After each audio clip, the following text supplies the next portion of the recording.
ఎఫెసీ పత్రిక 6వ అధ్యాయము 4వ వచనం. తండ్రులారా, మీ పిల్లలకు కోపం రేపక ప్రభు యొక్క శిక్షలోను బోధలోను వారిని పెంచుడి. దేవునికి స్తోత్రం. మీ పిల్లలకి కోపం రేపక ప్రభు యొక్క శిక్షలోను బోధలోను పెంచుడి అన్న విషయాన్ని కూడా మనం లేఖన భాగాన్ని మనం చూస్తూ మనం ముందుకెళ్ళాం. అదే రీతిగా సామెతల గ్రంథంలో రాయబడినటువంటి మాట 23వ అధ్యాయము 14వ వచనం. సామెతల గ్రంథము 23వ అధ్యాయము 14వ వచనం. బెత్తముతో వానిని కొట్టిన ఎడల పాతాళమునకు పోకుండా వాని ఆత్మను నీవు తప్పించదువు. సో ఇక్కడ మనం చూస్తే బెత్తముతో వాని కొట్టిన ఎడల పాతాళమునకు వాని ఆత్మ పోకుండా నువ్వు కాపాడిన వారి అవుతావు అన్న విషయాన్ని లేఖన భాగంలో మనం చూస్తూ మనము ముందుకెళ్తా ఉన్నాం. కాబట్టి పిల్లల్ని పెంచే విషయంలో తల్లిదండ్రుల యొక్క బాధ్యతగా ఎంత ప్రాముఖ్యమైనటువంటిదో వాటి గురించి మనము నిన్నటి దినాన కొన్ని విషయాలు మనం చూస్తూ వచ్చాం. ఈ దినాన్ని కూడా కొన్ని విషయాలు మీతో మాట్లాడతాను. వారి యొక్క మైండ్ సెట్ ఎలా ఉంటుంది, పిల్లల యొక్క మైండ్ సెట్ ఎలా ఉంటుంది సైకలాజికల్గా అన్న విధానం బట్టి కొన్ని విషయాలు నేను మాట్లాడుతూ ముందుకెళ్తాను. కాబట్టి పిల్లల పట్ల తల్లిదండ్రుల బాధ్యత అనేటువంటిది నెరవేర్చు రీతిగా ఉండాలి. నిన్నటి దినాన్ని మీకు తెలియచేశాను. గర్భఫలం దేవుడిచ్చు బహుమానం కాబట్టి ఆ బహుమానం అనేటువంటిది మనము ఏదైనా ఒక గిఫ్ట్లు మనకి ఇచ్చినప్పుడు అంటే ప్రాముఖ్యముగా అమూల్యమైనటువంటి గిఫ్ట్లు, అవి వాల్యుబుల్ అయినటువంటి గిఫ్ట్ అయితే మనం ఎంతగా దాన్ని కాపాడుకుంటూ మనం వాటిని చూసుకున్నప్పుడల్లా వారిని ఎలా అయితే గుర్తుకు చేసుకుంటూ ఉంటామో అలానే దేవుడు మనకు పిల్లల్ని ఇచ్చినప్పుడు ఆ పిల్లల్ని ఇచ్చిన వాడు దేవుడే అన్న విషయాన్ని మనం గుర్తుంచుకోవాలి. మొట్టమొదటిగా యెహోవా ఇచ్చు బహుమానం పరిశుద్ధంగా మనం ఆలకిస్తే ఏదో వైఫ్ అండ్ హస్బెండ్ అనుకున్నంత మాత్రాన పిల్లలు కలగరు. కానీ దేవుడు ఆ యొక్క ఉన్నటువంటి విధానం బట్టి దేవుడు ఆశీర్వదించితేనే పిల్లలు పుడతారు. ఈ విషయాన్ని గుర్తుంచుకోవాలి. దేవుని ద్వారానే యెహోవా ఇచ్చు బహుమానం అని దేవుని యొక్క వాక్యం సెలవిస్తా ఉంది. అదే రీతిగా ఫ్రమ్ ద బిగినింగ్ ఆది కాండంలోనే దేవాదేవుడు ఒక మాట అంటాడు. ఏమంటాడంటే మీరు ఫలించి అభివృద్ధి చెంది విస్తరించుడి అని భూమి నింపమని దేవుని యొక్క వాక్యము సెలవిస్తా ఉన్నది. కాబట్టి ఇది దేవుని యొక్క ఉద్దేశమై ఉంటున్నది, దేవుని యొక్క ప్రణాళిక ఉంటున్నది. కాబట్టి విషయాలు గుర్తుంచుకోవాలి. పిల్లలకి దేవుడు ఇచ్చినటువంటి బహుమానం, ఆ బహుమానమును మనం చూస్తున్నప్పుడల్లా ప్రభువును గుర్తుకు చేసుకోవాలి. ప్రభు ఉద్దేశాలు పిల్లల పట్ల నెరవేర్చున్నట్లుగా మన ఆత్మీయ జీవితాల్లో పిల్లల్ని పెంచే విషయంలో బహు జాగ్రత్త కలిగి ఉండాలి. బహుశా మీరు అనుకుంటూ ఉండవచ్చు, అన్న మా పిల్లలు ఆల్రెడీ వివాహాలు అయిపోయాయి, లేకుంటే మా పిల్లలు చిన్నపిల్లలు కాదు యవనస్తులుగా ఉన్నారు, ఆ యవనస్తులు కాదు ఇప్పుడు వారికి కూడా వివాహాలు అయిపోయి వారికి కూడా పిల్లలు ఉన్నారు, మరి ఇవి మేము ఎలా వర్తిస్తుంది మాకు అన్నట్లుగా ఆలోచన చేయొచ్చు ఒకవేళ. బట్ ఎన్ని కోణాలైనా కూడా దేవుని యొక్క వాక్యాన్ని చూడొచ్చు. నేను ఈ దినాన కూడా సైంటిఫిక్గా వారు ఆలోచించేటువంటి విధానం సైకలాజికల్గా వాళ్ళ ఉన్నటువంటి స్థితిని తెలియచేస్తాను.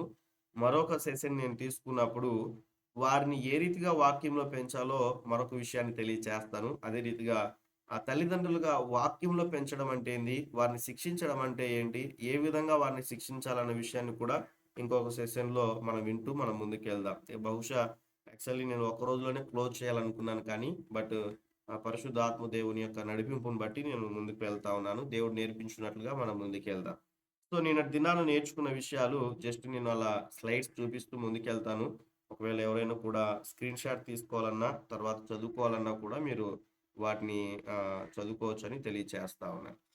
ఫస్ట్ పాయింట్ మనం నేర్చుకుంటూ వచ్చాం, పిల్లల్ని విమర్శించే పిల్లల ప్రవర్తనపై తల్లిదండ్రుల యొక్క మాటల ప్రభావం అనేటువంటిది ఏ రీతిగా చూపిస్తుందో మొదటి విషయాన్ని, పిల్లల్ని విమర్శిస్తే పెద్దయ్యాక ఖండించడం నేర్చుకుంటారు అన్న విషయాన్ని మనం చూస్తూ వచ్చాం. కాబట్టి పిల్లల్ని ఎక్కువగా విమర్శించకూడదని వివిధ ఎగ్జాంపుల్స్ రూపంలో మీకు అర్థమయ్యేటట్లుగా కొన్ని విషయాలు మీకు వివరిస్తూ నేను ముందుకెళ్ళాను మొదటి భాగంలో. రెండవ మాటగా మనం చూస్తే పిల్లల్ని హేళన చేస్తే వారు పెద్దయ్యాక సిగ్గుపడతారన్న విషయాన్ని కూడా మనం చూస్తూ వెళ్ళాం. కాబట్టి ఎవరి దగ్గర కూడా మనకున్న పిల్లల్ని ఎవరి దగ్గర కూడా హేళన చేయకూడదు అన్న విషయాన్ని జ్ఞాపకం ఉంచుకోవచ్చు. పిల్లలు చిన్నవాడైనా పెద్దవాడైనా పెళ్ళిళ్ళైనా కూడా మీ పిల్లలే వాళ్ళు. కాబట్టి వాళ్ళని ఎక్కడ కూడా మీరు సిగ్గుపడనీయకుండా అంటే హేళన చేయనీకోకోకుండా ఉండాలి. ఎందుకంటే వారి భవిష్యత్తులో సిగ్గుపడేటువంటి పరిస్థితుల్లో నలుగురిలో వారు పెద్దయ్యాక సిగ్గుపడతారన్న విషయాన్ని గుర్తు చేస్తూ ముందుకెళ్ళారు. అదే రీతిగా మూడవదిగా పిల్లల్ని ఉత్సాహపరిస్తే ఆత్మవిశ్వాసం అనేటువంటిది పెరుగుతది. ఎలా ఉత్సాహపరచొచ్చు అంటే పాజిటివ్, నెగెటివ్స్‌గా 2 విధాలుగా మీతో మాట్లాడుతూ వచ్చాను. ఎలా మాట్లాడాలి? ఎలా మాట్లాడకూడదు? ఏ రీతిగా ప్రవర్తించాలి? ఏ రీతిగా ప్రవర్తించకూడదు? ఆ యొక్క విషయాలన్నీ కూడా మీకు తెలియచేస్తూ వచ్చాను. హోప్ అందరూ కూడా వాటిని విన్నారు. మేబీ రాసుకున్నారని కూడా నేను అనుకుంటున్నాను. ఉన్న అనుకూలతను బట్టి ఒకవేళ మీరు రాసుకోవడానికి వీలు లేకపోతే స్క్రీన్‌షాట్ తీసుకొని తర్వాత అయినా కూడా మీరు వాటిని చదువుకోవచ్చు. ఒకవేళ మీ మొబైల్‌లో రొటేషన్ ఆప్షన్ ఉన్నట్లయితే ఒకవేళ స్క్రీన్ పెద్దదిగా కనిపించడానికి మీరు రొటేషన్ చేసుకోవచ్చు. ఏమంటారు వాటిని స్క్రీన్ రొటేషన్ అని ఉంటది కదా ఆప్షను. అప్పుడు ఇంకా మీకు మొబైల్ అంతా కూడా ఫుల్ స్క్రీన్ కనిపించడానికి అనుకూలత ఉంటది. ఈవెన్ దో మీకు కనిపిస్తున్నటువంటి ఆ డిస్‌ప్లే ఏదైనా చిన్న అక్షరాలుగా మీకు కనిపిస్తున్నట్లయితే మీరు వాటిని జూమ్ చేసి కూడా చూడొచ్చు. ఏవైనా చిన్నగా కనిపిస్తున్నాయి, నాకు సరిగ్గా కనిపించలేదు అన్నట్లు మీరు అనుకుంటే వాటిని మీరు జూమ్ చేసి కూడా మీరు చూడొచ్చు. ఏ రీతిగా అయితే మనం ఫోటోస్ గాని ఏదైనా జూమ్ చేసి చూస్తాం కదా! అట్లా స్క్రీన్‌ని మీరు జూమ్ చేసుకోవచ్చు. ఓకే. మంచిది. సో, నాలుగో పాయింట్‌గా మనం నేర్చుకుంటూ వచ్చాం. పిల్లల్ని అతిగా భయపెడితే వారు పెద్దయ్యాక వారు పెద్దల పనిని పడతారన్నట్లుగా. అంటే వారిని చిన్నప్పుడు భయపెట్టడం అనేటువంటిది నేరం అన్న విషయాన్ని కూడా మనం చూస్తూ మనం ఆయా రీతిగా మనం ముందుకెళ్ళాం. ఎలా భయపడకూడదు, ఎలా భయపెట్టొద్దు, చంపేస్తాను, చీరేస్తాను ఇలాంటి మాటలు వాళ్ళ దగ్గర మనం మాట్లాడకూడదు. సో, ఫోర్త్ పాయింట్ కూడా మనం నిన్నటి దినాన మనం నేర్చుకుంటూ వచ్చాం. ఫిఫ్త్ పాయింట్ కూడా నేర్చుకున్నాం. పిల్లల్ని అవమానిస్తే పెద్దయ్యాక గిల్టీ‌గా ఫీల్ అవుతారు. సో, కాబట్టి వారిని ఎక్కడ కూడా ఎవరి ఎదుట కూడా అవమానపరచకూడదు. బహుశా వారికున్నటువంటి పరిస్థితులను బట్టి వారిని అవమానపరచనీయకోకుండా బహు జాగ్రత్తగా ముందుకు వెళ్ళాలి. ఈరోజు నేను కొన్ని ప్రశ్నలకి కొంచెం సమయం ఇస్తాను. ఒకవేళ చెప్పిన వాటిలో మీకేమైనా డౌట్స్ ఉన్నట్లయితే దేవుని యొక్క ఆత్మ నడిపింపుని బట్టి నేను చెప్పడానికి ప్రయత్నం చేస్తాను. చివరిగా అవకాశం ఉంటది. మీకేమైనా కూడా డౌట్స్ ఉన్నట్లయితే మీరు వాటిని చక్కగా వ్రాసుకొనండి. ఆ డౌట్స్‌కి మనం దేవుని యొక్క వాక్యంలో నుంచి మనం కొన్ని విషయాలు డౌట్స్ క్లారిఫై చేసుకుందాం. సిక్స్త్ పాయింట్ కూడా మనం చూస్తూ వచ్చాం. పిల్లల్ని ప్రోత్సహిస్తే పెద్దయ్యాక అద్భుతాలు చేస్తారనే విషయాన్ని. ఎగ్జాంపుల్‌గా నేను తెలియజేశానేంటంటే, ఎగ్జాంపుల్‌గా థామస్ ఆల్వా ఎడిసన్ గూడా. ఏమని చెప్పింది వాళ్ళ మమ్మీ, అతనికి ఏ రీతిగా కూడా చదువు రాలేనటువంటి పరిస్థితుల్లో అంటే, తల్లి యొక్క ప్రోత్సాహమును బట్టి బల్బును కనిపెట్టాడు. ఇలా ఎంతోమంది తల్లిదండ్రులు ఆయనకున్నటువంటి పిల్లల్ని ప్రోత్సహించిన విధానం బట్టి వారందరూ కూడా ప్రపంచంలో చరిత్రను సృష్టించినట్లుగా మనం చూస్తాం. ఈరోజు నీ పిల్లలు నీ గ్రామంలో కావచ్చు, నీ వంశంలో కావచ్చు, నీకున్నటువంటి బంధువర్గాల్లో కావచ్చు, ఎక్కడైనా కూడా కావచ్చు, నీ సర్కిల్‌లో ఎక్కడైనా కూడా కావచ్చు.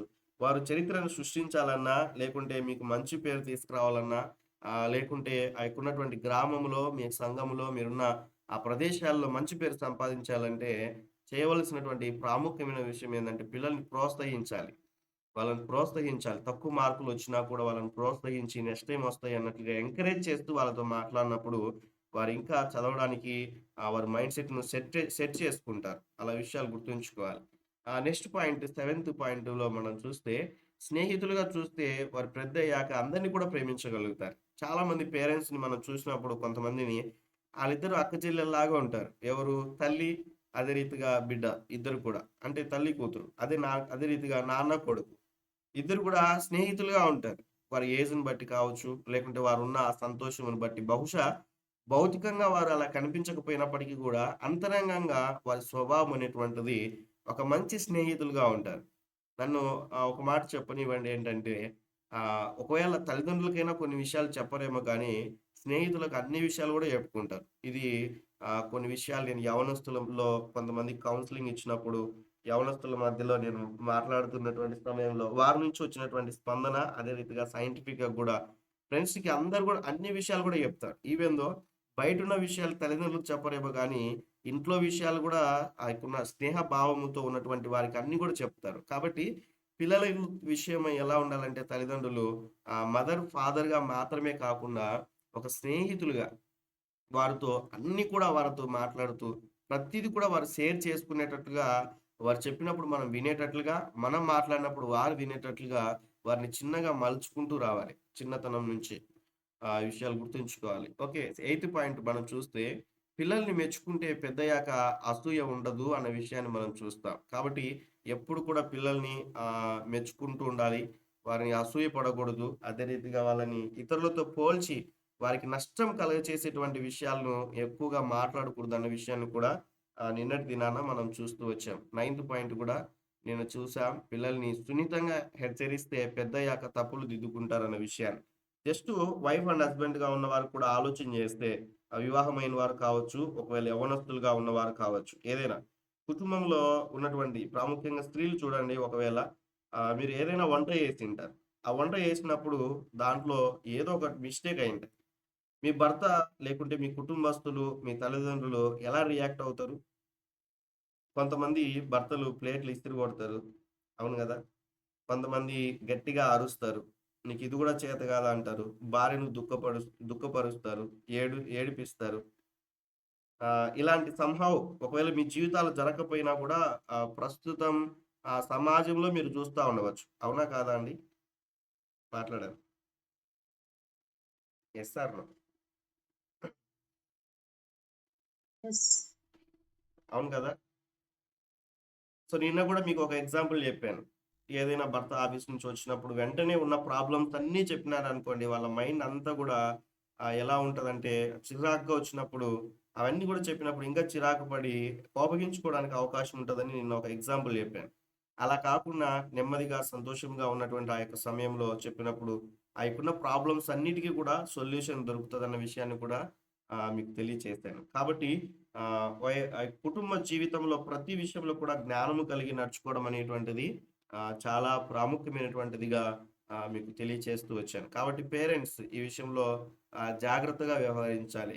కాబట్టి పిల్లలు ఉండంగా గొడవ పడడం గానీ, పిల్లలు ఉండగా కొట్టుకోవడం గానీ, పిల్లలు ఉండంగా ఏదైనా విమర్శించుకోవడం గానీ, ఇలాంటి విషయాలు కుటుంబాల్లో జరగకూడదు.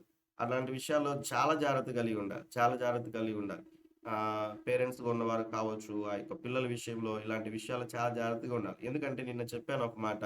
ఇప్పుడున్న పిల్లలు పరిశుద్ధంగా మనం ఆలోచన చేస్తే ఎప్పుడైతే వారు పాలు తాగే వయస్సు నుంచే అంటే పాలు తాగే ఆ స్టేజ్ నుంచే అన్నీ కూడా గమనిస్తా ఉంటారంట. బహుశా మీరు అనుకుంటా ఉండొచ్చు, నా పిల్లలు నన్ను గమనించలేదులే. నేను మాట్లాడేటివి వాళ్ళకి అర్థం అవ్వలే. లేకుంటే నేను ప్రవర్తించే ప్రవర్తన వాళ్ళకి అర్థం అవ్వదులే అన్నట్లుగా మీరు అనుకోవచ్చు. బట్ అది సరైనటువంటిది కాదు. ఎందుకంటే వాళ్ళకు గమనించేటువంటి క్రియ దేవుడే చేశాడు. అదే రీతిగా ఎప్పటినుంచంటే పాలు తాగేటువంటి వయసొచ్చినప్పటి నుంచే వాళ్ళు గ్రహిస్తారు. అన్నీ కూడా గమనిస్తారు. కాబట్టి మీరు వారిని చూసి నవ్వినప్పుడు వాళ్ళు గూడా నవ్వుతారు చిన్నప్పుడు. మీరు వాళ్ళని చూసి ఏదైనా కూడా ఏడుపు మొఖం పెట్టినాక వాళ్ళు గూడా ఏడుస్తారు. ఎందుకంటే వాళ్ళకది ఒక రకమైనటువంటి ఆహ్, అనుబంధం లేకుంటే ఆ యొక్కున్నటువంటి సంబంధం అనేటువంటిది దేవుడు వాళ్ళకి కలుగజేశాడు అన్న విషయాన్ని మనం మర్చిపోకూడదు. కావాలంటే మీరు ప్రాక్టికల్‌గా మీరు మీ పిల్లలతో చేస్తూ ఉంటారు. అదే రీతిగా మీరు ఒకవేళ మీ పిల్లలు పెద్దవాళ్ళైనప్పుడు చిన్న పిల్లలుంటారు. వారితో కూడా మీరు అలా ప్రవర్తించినప్పుడు మీకు అర్థమవుతది. కాబట్టి 10థ్ పాయింట్ కూడా నిన్న చూస్తూ వచ్చాం. పిల్లల్ని నిన్న నేర్చుకున్న విషయాల్లో నుంచి పిల్లల్ని నమ్మితే పెద్దయ్యాక న్యాయంగా ఉంటారన్న విషయాన్ని. కొంతమంది తల్లిదండ్రులు ఏం చేస్తారంటే వాళ్ళు నిజం చెప్పినా కూడా బిలీవ్ చేయరు. ఆళ్ళు నిజం చెప్పినా కూడా ఆహ్, నమ్మరు వాళ్ళు. అలానే వారు వారు ముందుకు వెళ్తా ఉంటారు. అలా ఉండకూడదు. కాబట్టి వినడానికి ఏదైనా కూడా వాళ్ళు చెప్పినప్పుడు ఒకవేళ ఆళ్ళు చెప్పేది అబద్ధమని తెలిసినప్పటికి కూడా ఏందంటే మీరేం చేయాలంటే వాళ్ళని నమ్మాలి. ఫస్ట్ నమ్మి ఏ రీతిగా అయితే ఆ తప్పు అయితే ఉంటదో వాటిని సరిచేయడానికి మీరు ఇష్టపడాలి. సరిచేయడానికి ఇష్టపడాలి. బహుశా వారు తప్పు చేసి ఉండవచ్చు. అన్ని టైమ్స్ వాళ్ళ తప్పును చూపించుకోకోకుండా ఇండైరెక్ట్‌గా వాళ్ళతో మీరేం చేయాలంటే మీ ప్రవర్తనలో మార్పును తెచ్చుకొని వాళ్ళని బాధ పెట్టకోకోకుండా వారిని అన్ని విషయాలు కూడా నమ్ముతున్నట్లుగా ఉండి వారితో ఏం చేయాలంటే వాళ్ళ బిహేవియర్‌లో చేంజ్ చేయాలి. మీకు తెలుసు వాళ్ళు ఆ తప్పు చేశారని. బట్ ఏందంటే పదే పదే వాళ్ళను అలా ఖండిస్తూ ఉండడం ద్వారా కూడా వారేంటంటే ఆహ్, వారు అన్యాయంగా జీవించడానికి లేకుంటే ఇంకా నన్ను నమ్మరు నా తల్లిదండ్రులు. నన్ను ఇలానే ఉంటారు. ఇంకా ఎప్పటికి ఇలానే నా జీవితంలో ప్ర ప్ర మాట్లాడుతారు అన్నట్లుగా వారు ఆలోచన చేస్తారు. కాబట్టి అలా నడుచుకోవద్దు. సో, నిన్న ఇక్కడి వరకు మనం వింటూ వచ్చాం. ఈ 10 పాయింట్స్‌లో కూడా అన్నీ కాకపోయినా కూడా కొన్ని పోయినా కూడా మీరు ప్రయత్నం చేసి చూడండి మీ పిల్లల పట్ల. కొన్ని విషయాలైనా కూడా. మీరు ఇలా ఎప్పుడైతే ప్రయత్నం జేస్తారో, ఉన్న విధానమును బట్టి దేవుడు మీ జీవితాల్లో కూడా గొప్ప కార్యములు చేస్తాడన్న విషయాన్ని మర్చిపోకూడదు. దేవునిలో ఒక క్రమమైనటువంటి స్థితిలో పెంచిన వారవుతారన్న విషయాన్ని కూడా జ్ఞాపకం ఉంచుకోవాలి. ఇప్పటి వరకు నిన్న చెప్పిన విషయాలు మీకు తెలియజేశాను. కొత్త వారు కూడా జాయిన్ అయ్యున్న విధానమును బట్టి ఇప్పటి వరకు చెప్పిన ఈ 10 పాయింట్స్ కూడా నిన్నటి దినాన్ని నేను మీకు తెలియచేశాను. మరి ఈ దినాన మరికొన్ని విషయాలు మనం చూద్దాం. అనుకూలత ఉన్నవారు ఎవరైనా స్క్రీన్ కనిపిస్తున్న విషయాలు చదవాలని తెలియచేస్తా ఉన్నాను.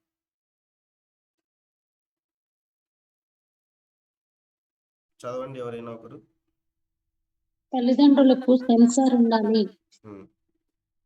భార్యాభర్తల మధ్య సమస్యలొస్తే విడాకులు తీసుకోవచ్చు కానీ పిల్లలకు విడాకులు ఇవ్వటం సాధ్యం కాదు.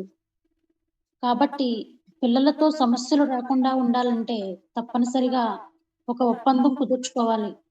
ఇది తల్లిదండ్రులిద్దరూ కలిసి చేయాలి. నిజాయితీగా అమలుపరచాలి. థ్యాంక్ యూ అక్క. సో, ఇక్కడ మనం చూస్తే మనకి చాలా విషయాల్లో మనం సెన్సార్ అంటే అందరికి కూడా తెలుసు. మీరెక్కడైనా షాపింగ్ మాల్స్‌కెళ్ళినా లేకుంటే ఏదైనా కొన్ని కొన్ని ప్రదేశాలకు మీరు వెళ్ళినప్పుడు ఆటోమేటిక్‌గా మనిషి వస్తున్నటువంటి ఆ యొక్క స్పర్శ లేకుంటే ఆ యొక్క ఉన్నటువంటి ఆకారంను చూసి ఆ డోర్ అనేటువంటిది ఆటోమేటిక్‌గా ఓపెన్ అయితది. ఆటోమేటిక్‌గా ఓపెన్ అవుతది. మీరెక్కడికైనా వెళ్ళినప్పుడు మీరు గమనిస్తా ఉంటారు. ఇంకా వివిధ కోణాల్లో సెన్సార్ అంటే మీకందరికి కూడా తెలిసే ఉంటది. ఇక ఉన్న విధానంను బట్టి. అలా తల్లిదండ్రులు ఏం చేయాలంటే పిల్లల విషయంలో ఒక సెన్సార్ కలిగి ఉండాలి. వాళ్ళొస్తా ఉన్నారంటే వాళ్ళు ఏం చెప్పబోతా ఉన్నారో నువ్వు ముందుగానే క్యాచ్ చేయగలగాలి. వాళ్ళ తర్వాత వాళ్ళు చెప్పిన తర్వాత ఎలా రియాక్ట్ అవ్వాలో కూడా ఆలోచన చేయాలి. కొంతమంది చూడండి ఆడేదో ఒకటి బయట ఎవరో ఒకరిని కొట్టేసొచ్చింటాడు. లేకుంటే పాప గాని, బాబు గాని చిన్నతనంలో. ఇంటికొచ్చిన తర్వాత వాళ్ళొచ్చే విధానం మీకు అర్థమైపోయి, వచ్చి రాగానే బయట జరిగిన సంఘటనను బట్టి వాళ్ళని తిట్టడం గాని, కొట్టడం గాని అలా చేస్తా ఉంటారు. లేకుంటే బయట ఎవరి దగ్గరైతే వారు ఆహ్, అటువంటి పరిస్థితులు ఎదురైనాయో వారి దగ్గరికెళ్లి కొట్టడం గాని ఇలా చేస్తా ఉంటారు. సో, ఇవి అన్ని సందర్భాల్లో మంచిది కాదన్న విషయాన్ని మనం ఆలోచన చేయాలి. అదే రీతిగా భార్యాభర్తల మధ్య సమస్యలొచ్చినప్పుడు ఇప్పుడు ప్రెజెంట్ ఉన్న పరిస్థితులను బట్టి ఇలా కోర్ట్ కూడా ఏం చేస్తా ఉందంటే విడాకులకి ప్రోత్సహిస్తా ఉంది. బట్ దేవుని యొక్క వాక్యం ప్రోత్సహించలేదు. విడాకులకి దేవుని యొక్క వాక్యము ప్రోత్సహించట్లేదు. ఈ విషయాన్ని గుర్తుంచుకోవాలి. కాబట్టి దేవుడు యొక్క నిర్ణయం ప్రకారం వివాహమైనప్పుడు జీవితాంతము కూడా వారు ఆ కుటుంబ జీవితాన్ని కట్టుకోవాలి. అది చాలా ప్రాముఖ్యమైనటువంటిది. అదే రీతిగా మనం చూస్తే పిల్లలకి వాళ్ళకి విడాకులు ఇవ్వడం సాధ్యం కాదు. సర్వసాధారణంగా ఆలోచన చేసినట్లయితే. "నేను నా కొడుకు కాదు పోరా, లేకుంటే నా కూతురు కాదు నువ్వు వెళ్ళిపో" అని చెప్పడానికి వీల్లేదు. ఎందుకంటే అది సరైనటువంటి క్రమం కాదన్న విషయం కూడా మనం గుర్తుకు చేసుకోవాలి. కాబట్టి ఇక్కడ మనం చూస్తే వారి విషయంలో కాబట్టి పిల్లలతో సమస్యలు రాకుండా ఉండాలంటే తప్పనిసరంగా వాళ్ళతో ఒప్పందం కుదుర్చుకోవాలి వారి విషయాల్లో. కొన్ని కొన్ని విషయాల్లో మనం చూస్తే వారితో స్నేహభావంగా ఉండేటువంటి విధానమును బట్టి మంచిగా చదువు, మంచిగా ఉద్యోగం చేయు, మంచిగా ఇలా ఉండు అని ప్రతి విషయంలో కొన్ని కొన్ని విషయాలు చెప్తా ఉంటారు. వాళ్ళు కూడా సరే, సరే, సరే అన్నట్లుగా కొన్ని కొన్ని విషయాలు ఒప్పందాన్ని కుదుర్చుకుంటా ఉంటారు. ఈరోజు స్కూలుకి వెళ్ళే విషయంలో కావచ్చు, కాలేజీకి వెళ్ళేటువంటి విషయంలో కావచ్చు, ఈవెన్ దో వివాహ విషయాల్లో కూడా కావచ్చు. దేవుని యొక్క ఆత్మ నడిపింపుని బట్టి వెళ్ళడం చాలా ప్రాముఖ్యమైనటువంటిది అన్న విషయాన్ని జ్ఞాపకం ఉంచుకోవాలి. ఈ విషయంలో కేవలం తల్లి పాత్ర మాత్రమే కాదు గానీ, ఇది తల్లిదండ్రులు ఇద్దరు కూడా కలిసి చేయవలసినటువంటి, అమలు చేయాల్సినటువంటి పరిస్థితి. ఒకవేళ బహుశా ఇక్కడున్నటువంటి వారిలో మీ భర్త మారుమనసు లేనటువంటి పరిస్థితుల్లో ఉంటే కొన్ని సందర్భాల్లో నీవు నిర్ణయాలు తీసుకొని నీ భర్తకు నచ్చజెప్పేటువంటి బాధ్యత కలిగి ఉండి ఇద్దరు కూడా భావం కలిగి ఉండేటట్లుగా ప్రయత్నం చేయాలి. ఒకవేళ ఇక్కడున్నటువంటి వారిలో భర్తలుగా ఉన్నవారు ఉన్నట్లయితే అయితే మీ భార్య ఆత్మీయురాలు కాకపోయినట్లయితే మీరు దేవుని సన్నిధిలో కొన్ని కమిట్మెంట్స్ తీసుకొని వారిని పెంచే విషయంలో జాగ్రత్తలు తీసుకోవాలి. అలా తీసుకుంటూ కేవలం మీరు చెప్పినట్లే అని కాదు కానీ ఇద్దరి యొక్క ప్రమేయాలు, ఇద్దరి యొక్క మాటలు కూడా తీసుకొని వారితో డీల్ చేయడం, లేకుంటే వారితో ప్రవర్తించడం, పిల్లల విషయంలో ఆ నడిపింపు కలిగి ఉండడం అనేటువంటిది చాలా ప్రాముఖ్యమైనటువంటి విషయం. ఏంటి ఒక స్కూల్‌లో జాయిన్ చేపించే విషయంలో కావచ్చు, లేకుంటే ఒక కాలేజీలోకి వాళ్ళని తీసుకెళ్ళే విషయంలో కావచ్చు, వారి భవిష్యత్తులో వివాహ విషయాల్లో కావచ్చు, ఏదైనా కూడా తల్లిదండ్రులు ఇద్దరూ కలిసి దేవుని యొక్క ప్రమేయంలో అనగా దేవుని యొక్క ఆలోచన ప్రకారం ఇద్దరు కూడా ప్రార్థన చేసి ప్రతి విషయంలో కూడా ప్రార్థన చేయాలి. ఏ స్కూల్‌లో జాయిన్ చేపించాలి పిల్లల్ని, లేకుంటే ఎక్కడ ఏ కాలేజీలో జాయిన్ చేయించాలి, ఎక్కడ వారి ప్రవర్తన జీవితంలో ఏమైనా మార్పును చూస్తా ఉన్నామా, వాళ్ళని ఏ రీతిగా దేవుని సన్నిధిలో ముందుకు నడిపించాలి అని ఇలా ఏం చేయాలంటే వారిని ఒక క్రమంగా పెంచేవారిగా ఉండాలి. నన్ను ఒక మాట చెప్పనిస్తాను. అయితే ఇందులో నుంచి కొంచెం నేను బయటికెళ్ళి మాట్లాడతాను. ప్రెజెంట్ ఉన్న జనరేషన్ ఎలా అయిపోతుందంటే, తల్లిదండ్రులు మంచి ఆత్మీయులే. తల్లిదండ్రులు మంచి ఆత్మీయులే. ఫర్ ఎగ్జాంపుల్ ఒకవేళ మీరు, మీ భర్త లేకుంటే మీరు, మీ భార్య మంచి ఆత్మీయులే. అయితే ప్రెజెంట్ ఉన్నటువంటి పరిస్థితులు బట్టి ఎలా అయిపోతుందంటే, వారు సేవకులు పిల్లలైనా కూడా సరే, దయచేసి జ్ఞాపకం ఉంచుకోండి చెప్తున్న విషయాన్ని. సేవకులు పిల్లలైనా కూడా సేవకులు మంచి ఆత్మీయులైనా కూడా పిల్లల జీవితంలో ఆ ఆత్మీయత కనిపించట్లేదు. ప్రస్తుతం ఉన్నటువంటి జనరేషన్ బట్టి నేను మాట్లాడుతా ఉన్నాను. తల్లిదండ్రులు ఇద్దరు కూడా సేవకులు, పరిచర్య చేస్తా ఉన్నారు. మంచిగా సేవలో వాడబడుతున్నారు. బట్ పిల్లలలో ప్రవర్తనలో వారి స్వభావాలు వస్తలేవు. వారి యొక్క మాటలు లేకుంటే వారి యొక్క ప్రవర్తన, వారి యొక్క ఆత్మీయ జీవితం అనేటువంటిది వీళ్ళలో కనిపించట్లేదు. ఇంకా ఆత్మీయులు అని పిలువబడుతున్నటువంటి సంఘ విశ్వాసుల విషయంలో కూడా మంచిగా ఉన్నటువంటి వీరి జీవితాల్ని బట్టి వారి పిల్లలు అలా ఉండట్లేదు. అర్థం చేసుకోవాలి. బైబిల్‌లో కూడా మనం చూస్తాం. ఏలి మంచి యాజకుడు. పరిచర్య చేసేటువంటి విధానమును మనం చూస్తాం. ఏలి దగ్గరే సమూయేలు కూడా పెరిగాడు. అదే ఏలి యొక్క పిల్లలు ఎటువంటి పరిస్థితుల్లో వెళ్ళిపోయారు అన్న విషయాన్ని ఆలోచన చేయాలి. అంటే దేవుని ఎరగని వారై అంటాడు. వారు దేవుని సన్నిధిలో ఉన్నప్పటికీ, తండ్రి దగ్గర ఉన్నప్పటికీ, కుటుంబంలో ఉన్నప్పటికీ, సేవకుడైనప్పటికీ కూడా ప్రభు పట్ల వారికి సరైనటువంటి అవగాహన లేదు. వారు లోకానుసారంగా జీవించినట్లుగా బైబిల్ గ్రంథంలో మనం చూస్తాం. అలానే ప్రస్తుత దినాల్లో ఉన్నటువంటి ఆ యొక్క పరిస్థితిని కూడా మనం ఆలోచన చేసినప్పుడు, తల్లిదండ్రులు మంచి ఆత్మీయులే. బట్ పిల్లల విషయంలో వారు సరైనటువంటి రీతిగా వారు నడిపింపు చేయక, లేకుంటే వారిని నడిపించక, వారిని వదిలేసేటువంటి పరిస్థితి. దీన్ని బట్టి ఎక్కడ ఎఫెక్ట్ అయితదంటే, ఒకసారి ఆలోచన చేయండి. మీ వరకే క్రిస్టియానిటీ లేకుంటే మీ వరకే క్రైస్తవులుగా వారు జీవిస్తారు గానీ, తర్వాత వచ్చే జనరేషన్‌కి వాళ్ళు మాదిరికరంగా ఉండలేరు. చాలా జాగ్రత్తగా ఆలకించాలి. మీరు కలిగి ఉన్నటువంటి ఆ యొక్క ఆత్మీయత అనేటువంటిది మీ పిల్లలు కూడా కొనసాగించాలంటే, మీరు కలిగి ఉన్న ఆత్మీయత సమానముగా వారిని పెంచే విషయంలో జాగ్రత్త తీసుకోవాలి. అట్ ది సేమ్ టైమ్ అంతకన్నా ఎక్కువగా వారిని ఆత్మీయతలో పెంచడానికి మీరు ప్రయత్నం చేయాలి. అలా చేయకోకుండా ఉన్నట్లయితే మీతోనే అంతమైపోతది. ఈరోజు ఆలోచన చేయండి. ఎంతో మంది తల్లిదండ్రులు బాధపడుతున్న విషయం ఇది. నేనేమో మంచి ప్రార్థనా పరురాలిని బ్రదర్. నా పిల్లలు అలా లేరు. నా పిల్లలు ఎంతో లోకంలో కలిసిపోయారు. లోకంలో జీవిస్తా ఉన్నారు. వారి పట్ల నాకు చాలా బాధ అనిపిస్తుందని ఏడ్చే తల్లిదండ్రులు లేరంటారా? ఆలోచన చేయాలి ప్రభు సన్నిధిలో. ఏడ్చేటువంటి ఆ యొక్క పేరెంట్స్ లేరంటారా? కాబట్టి ఈ ఉదయకాల సమయంలో దేవుడు మాట్లాడుతున్నటువంటి విషయమును ఏమిటంటే, వారి ప్రవర్తనలో మార్పు కలుగచేయడానికి వీటికి ముందున్నటువంటి 10 విషయాలు మీకు తెలియచేశాను. వాటిలో కొన్నైనా కూడా వారి జీవితంలో ఇప్పటికైనా సరే మీరు అప్లై చేయడం నేర్చుకోనండి. ఖచ్చితంగా వారి జీవితాల్లో దేవుడు మార్పును కలుగచేస్తాడన్న విషయాన్ని మీకు తెలియచేస్తా అన్నాను. కాబట్టి పిల్లల యొక్క జీవితాల్లో ఈ తీర్మానము, ఒప్పందాలనేటువంటివి కుదుర్చుకోకుండా వాళ్ళని గాలికి వదిలేసినట్లుగా వదిలేస్తే, ప్రతిదీ కూడా అలా వదిలేసినప్పుడు వారు లోకంలో పడిపోయే ఛాన్సెస్ ఉంటాయన్న విషయాన్ని జ్ఞాపకం చేసుకోవాలి. ఆయనకున్నటువంటి ఆత్మీయ జీవితం అనేటువంటిది మీతోనే అంతమైపోతది. తర్వాత వచ్చే జనరేషన్ వన్స్ వారొక్కరు కూడా లోకంలో కలిసిపోయినా చాలు. మళ్ళీ వాళ్ళ పిల్లలు ఎలా వెళ్ళిపోతారో మనకు తెలీదు. ఈ విషయాన్ని గుర్తుంచుకోవాలి. కాబట్టి మనం ఆలోచన చేయాలి. నేను కలిగి ఉన్న ఆత్మీయత ప్రభు సన్నిధిలో నేను ప్రారంభం నుంచి పరిచర్యలు చేసేటువంటి సమయంలో నేను కలిగి ఉన్న ఒక తీర్మానం ఏందంటే, ప్రభా నేను నీ పరిచర్య చేస్తాను. నీ పరిచర్యలో నీవు ముందుకెళ్తాను. ఒక మంచి విశ్వాసిగా ఉంటాను. అలా ఉండడానికి నాకు సహాయం దయచేయి ప్రభా. నేను చేసే ఈ పరిచర్య, ఈ విశ్వాసం అనేటువంటిది నాతోనే అంతమైపోకూడదు. నా జనరేషన్ అంతా కూడా ఇప్పటివరకి నా తల్లిదండ్రులకు పైన ఉన్నటువంటి అబ్బ వాళ్ళ కాలంలో కావచ్చు, వారికి ముందు కానీ ఎవ్వరు కూడా క్రైస్తవులుగా లేరు. అయితే మీరు నాకు ఇచ్చిన ఉచితమైన రక్షణను బట్టి మీకు వందనాలు. నాకిచ్చినటువంటి ఈ రక్షణను బట్టి నా తల్లిదండ్రులను మార్చుకున్నాను. నా తల్లిదండ్రులకు రక్షణ ఇచ్చావు. అందుని బట్టి మీకు వందనాలు. అలానే నా జనరేషన్ అంతా కూడా ఇప్పటి నుంచి వచ్చే జనరేషన్ అంతా కూడా దేవా మీ సన్నిధిలో ఉండాలి ప్రభా అని నేను ప్రార్థన చేసుకుంటాను. అర్థం చేసుకోనండి. ప్రార్థనతో పాటు ప్రయత్నం కూడా చేయాలి. Not only prayer.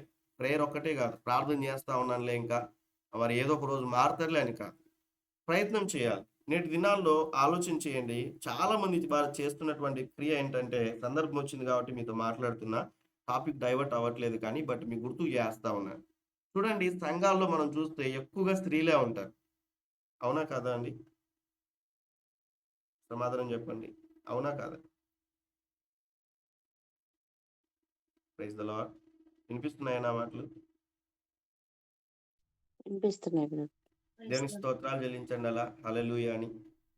హల్లెలూయా. కొద్ది నిమిషాలు అలానే స్తుతించండి ప్రభువును. హల్లెలూయా. స్తోత్రం, స్తోత్రం, స్తోత్రం, స్తోత్రం. స్తోత్రం, అందరూ అన్ని స్తోత్రం, చేసి ప్రభువుకు స్తోత్రాలు చెల్లించండి. స్తోత్రం, స్తోత్రం, స్తోత్రం, స్తోత్రం, స్తోత్రం, స్తోత్రం, స్తోత్రం, స్తోత్రం. అందరూ కూడా అందరూ అన్మ్యూట్ చేయండి. స్తోత్రం. హల్లెలూయా. స్తోత్రం, స్తోత్రం, స్తోత్రం, స్తోత్రం, స్తోత్రం. స్తోత్రం, స్తోత్రం, స్తోత్రం, స్తోత్రం, స్తోత్రం, స్తోత్రం. హల్లెలూయా. హల్లెలూయా. స్తుతి, స్తోత్రం. స్తుతి, స్తోత్రం. మంచిది. కాబట్టి సంఘాల్లో మనం గమనిస్తే ఎక్కువగా స్త్రీలే ఉంటారు. ఎక్కడైనా సభలు జరిగినా వాళ్ళే వెళ్తారు. ఏదైనా ఉపవాస కూడికలు వెళ్ళినా వాళ్ళే వెళ్తారు. ఎక్కువగా పురుషులు కనిపించారు. అట్ ద సేమ్ టైం ఎందుకు మరి పురుషుల్ని తీసుకెళ్ళలేకుండా ఉన్నారు అన్న విషయంలో నేను చాలాసార్లు అనలైజ్ చేశాను.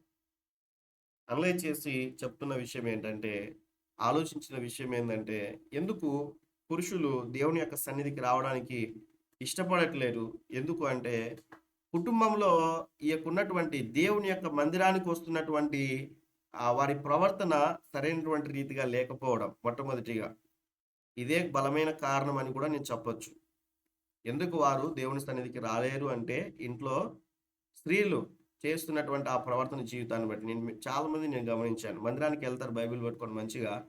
వచ్చిన తర్వాత వారి ప్రవర్తనలో ఏ మార్పు ఉండదు. లోకస్తులు ఎట్లుంటారో అలానే ఉంటారు. వాళ్ళ మాట తీరు, వీధుల్లో అరవడం కావచ్చు, అలా మాట్లాడడం కావచ్చు, పిల్లల విషయంలో దూషించే విషయంలో కావచ్చు, బూతులు మాట్లాడే విషయంలో కావచ్చు, ఏదైనా గొడవలైనప్పుడు ఆ తగాదాల విషయంలో కావచ్చు, భర్తను ఏదైనా కూడా హింసించే విషయంలో కావచ్చు, ఐ మీన్ మాటల ద్వారా కావచ్చు, ఏ మార్పు ఉండదు. బట్ విశ్వాసే. సంఘంలో మటుకు అందరి ఎదుట విశ్వాసే. వీటిని బట్టి నన్ను చెప్పనివ్వండి, ఎలా భర్త దేవుని యొక్క సన్నిధికి వస్తాడు? నేను మీ గురించి మాట్లాడట్లేదు కానీ, సంఘంలో జరుగుతున్నటువంటి ఈ యొక్క క్రియల గురించి, సంఘాల్లో విశ్వాసుల జీవితాల్లో జరుగుతున్నటువంటి క్రియలు, వీటిని బట్టే వారు దేవుని యొక్క సన్నిధికి రాలేనటువంటి పరిస్థితుల్లో ఉన్నారు. ఒకవేళ ఇంకో కోణంలో ఆలోచన చేస్తే, ఇంకో కోణంలో వారి మంచి ప్రవర్తన జీవితం కలిగి ఉండి, మంచి భక్తి కలిగి ఉండి, అన్నీ పర్ఫెక్ట్‌గా ఉన్నప్పటికీ కూడా భర్త రాలేదనుకోండి, మీరు ప్రయత్నం చేయలేదన్న విషయాన్ని మర్చిపోకూడదు. ప్రార్థన ఒక్కటే కాదు. ప్రార్థనతో పాటు ప్రయత్నం చేయాలి. జక్కయ్య దేవుని చూడాలని ఆశ కలిగింది. ఆశ కలిగి సరేలే నేను పొట్టోన్ని నాకు కనిపించదులే అని వెళ్ళిపోలేదు. ప్రయత్నం చేశాడు. దగ్గరలో ఉన్న ఒక చెట్టుని చూసుకున్నాడు. అక్కడ ఎక్కగలిగాడు. కొంచెం ప్రాసెస్‌ని మనం చూస్తాం. దెన్ ఓన్లీ ఆహ్, దేవుని యొక్క కార్యం చూసినట్లుగా మనం చూస్తాం. ఆ తర్వాత దేవుని చూసినట్లుగా మనం చూస్తాం. కాబట్టి ఈ యొక్క విషయాల్ని మనము గుర్తు చేసుకుంటూ ప్రార్థనతో పాటు ప్రయత్నం చేయాలి. తల్లిదండ్రులు ఇద్దరు కూడా అటువంటి రీతిగా నడుచుకుంటూ ముందుకెళ్ళాలన్న విషయాన్ని మీకు గుర్తుకు చేస్తా ఉంటున్నాను. మరొక మాటను మనం చూస్తూ మనం ముందుకెళ్తే తల్లిదండ్రులకు సెన్సార్ ఉండాలి. ఎలా అంటే తక్కువ చేసి మాట్లాడొద్దు అన్న విషయాన్ని గుర్తుంచుకోవాలి. లాస్ట్ టైం కూడా మీకు కొన్ని విషయాలు మాట్లాడుతూ వచ్చాను. అయితే ఇక్కడున్న పాయింట్‌ని ఇంకో కోణంలో మనం ఆలోచన చేస్తూ మనం ముందుకెళ్ళాలి. చదవండి ఎవరైనా స్క్రీన్ కనిపిస్తున్న వారు.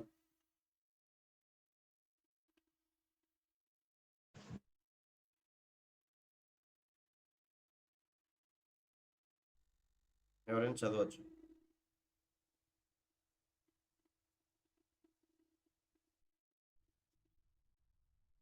తల్లిదండ్రులకు సెన్సార్ ఉండాలి. హ్మ్. తక్కువ చేసి మాట్లాడొద్దు. హ్మ్. ఇతరులతో మాట్లాడినప్పుడు మీ పిల్లల గురించి తక్కువగా మాట్లాడటం మంచిది కాదు. హ్మ్. వాళ్ళకొచ్చిన మార్కులు, ప్రవర్తన గురించి అనవసరపు కామెంట్లు చేయకూడదు. పిల్లలతో మాట్లాడినప్పుడు కూడా మీ మొహానికి సెల్ ఫోన్ కూడానా? మోటార్ సైకిల్ కాదు, రిక్షా కొంటాను. ఇలాంటి మాటలు సెన్సార్ చేసుకోవాలి. సో, ఇక్కడ రాయబడిన ఈ స్లైడ్స్‌ని మీరు ఆలోచన చేయండి.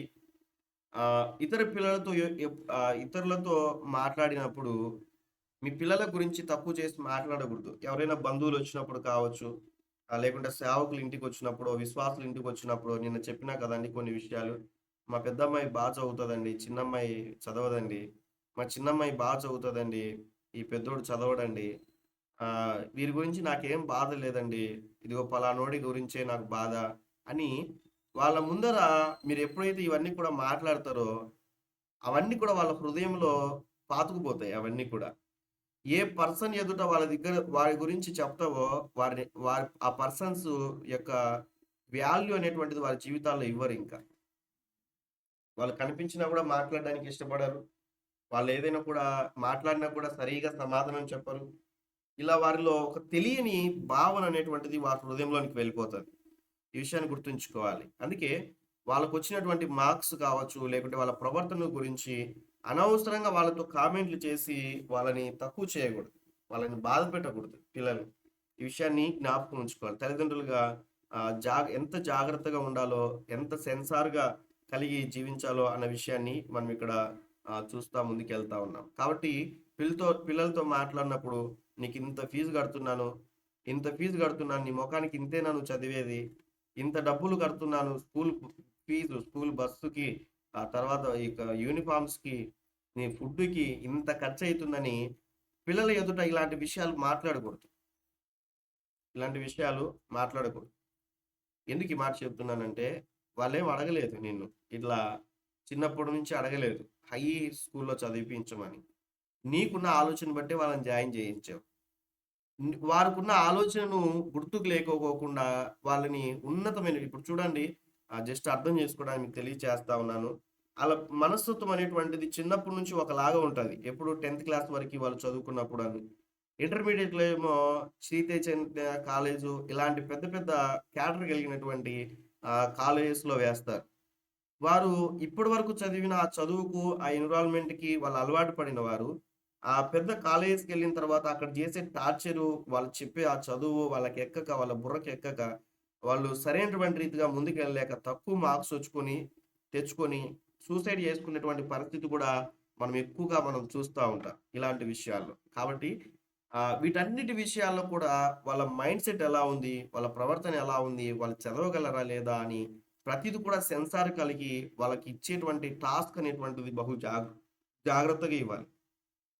జాగ్రత్తగా ఇస్తూ వాళ్ళని ముందుకు నడిపించాలి. ఇలాంటి విషయాల్లో చాలా జాగ్రత్తగా ఉండాలి. అందుకే కొంతమంది పేరెంట్స్ ఏంటంటే, "నీకు ఇంత డబ్బులు పోసాను నీకు, మంచి ఫోన్ కొనిపించాను, లేకుంటే బైక్ కొనిపించాను.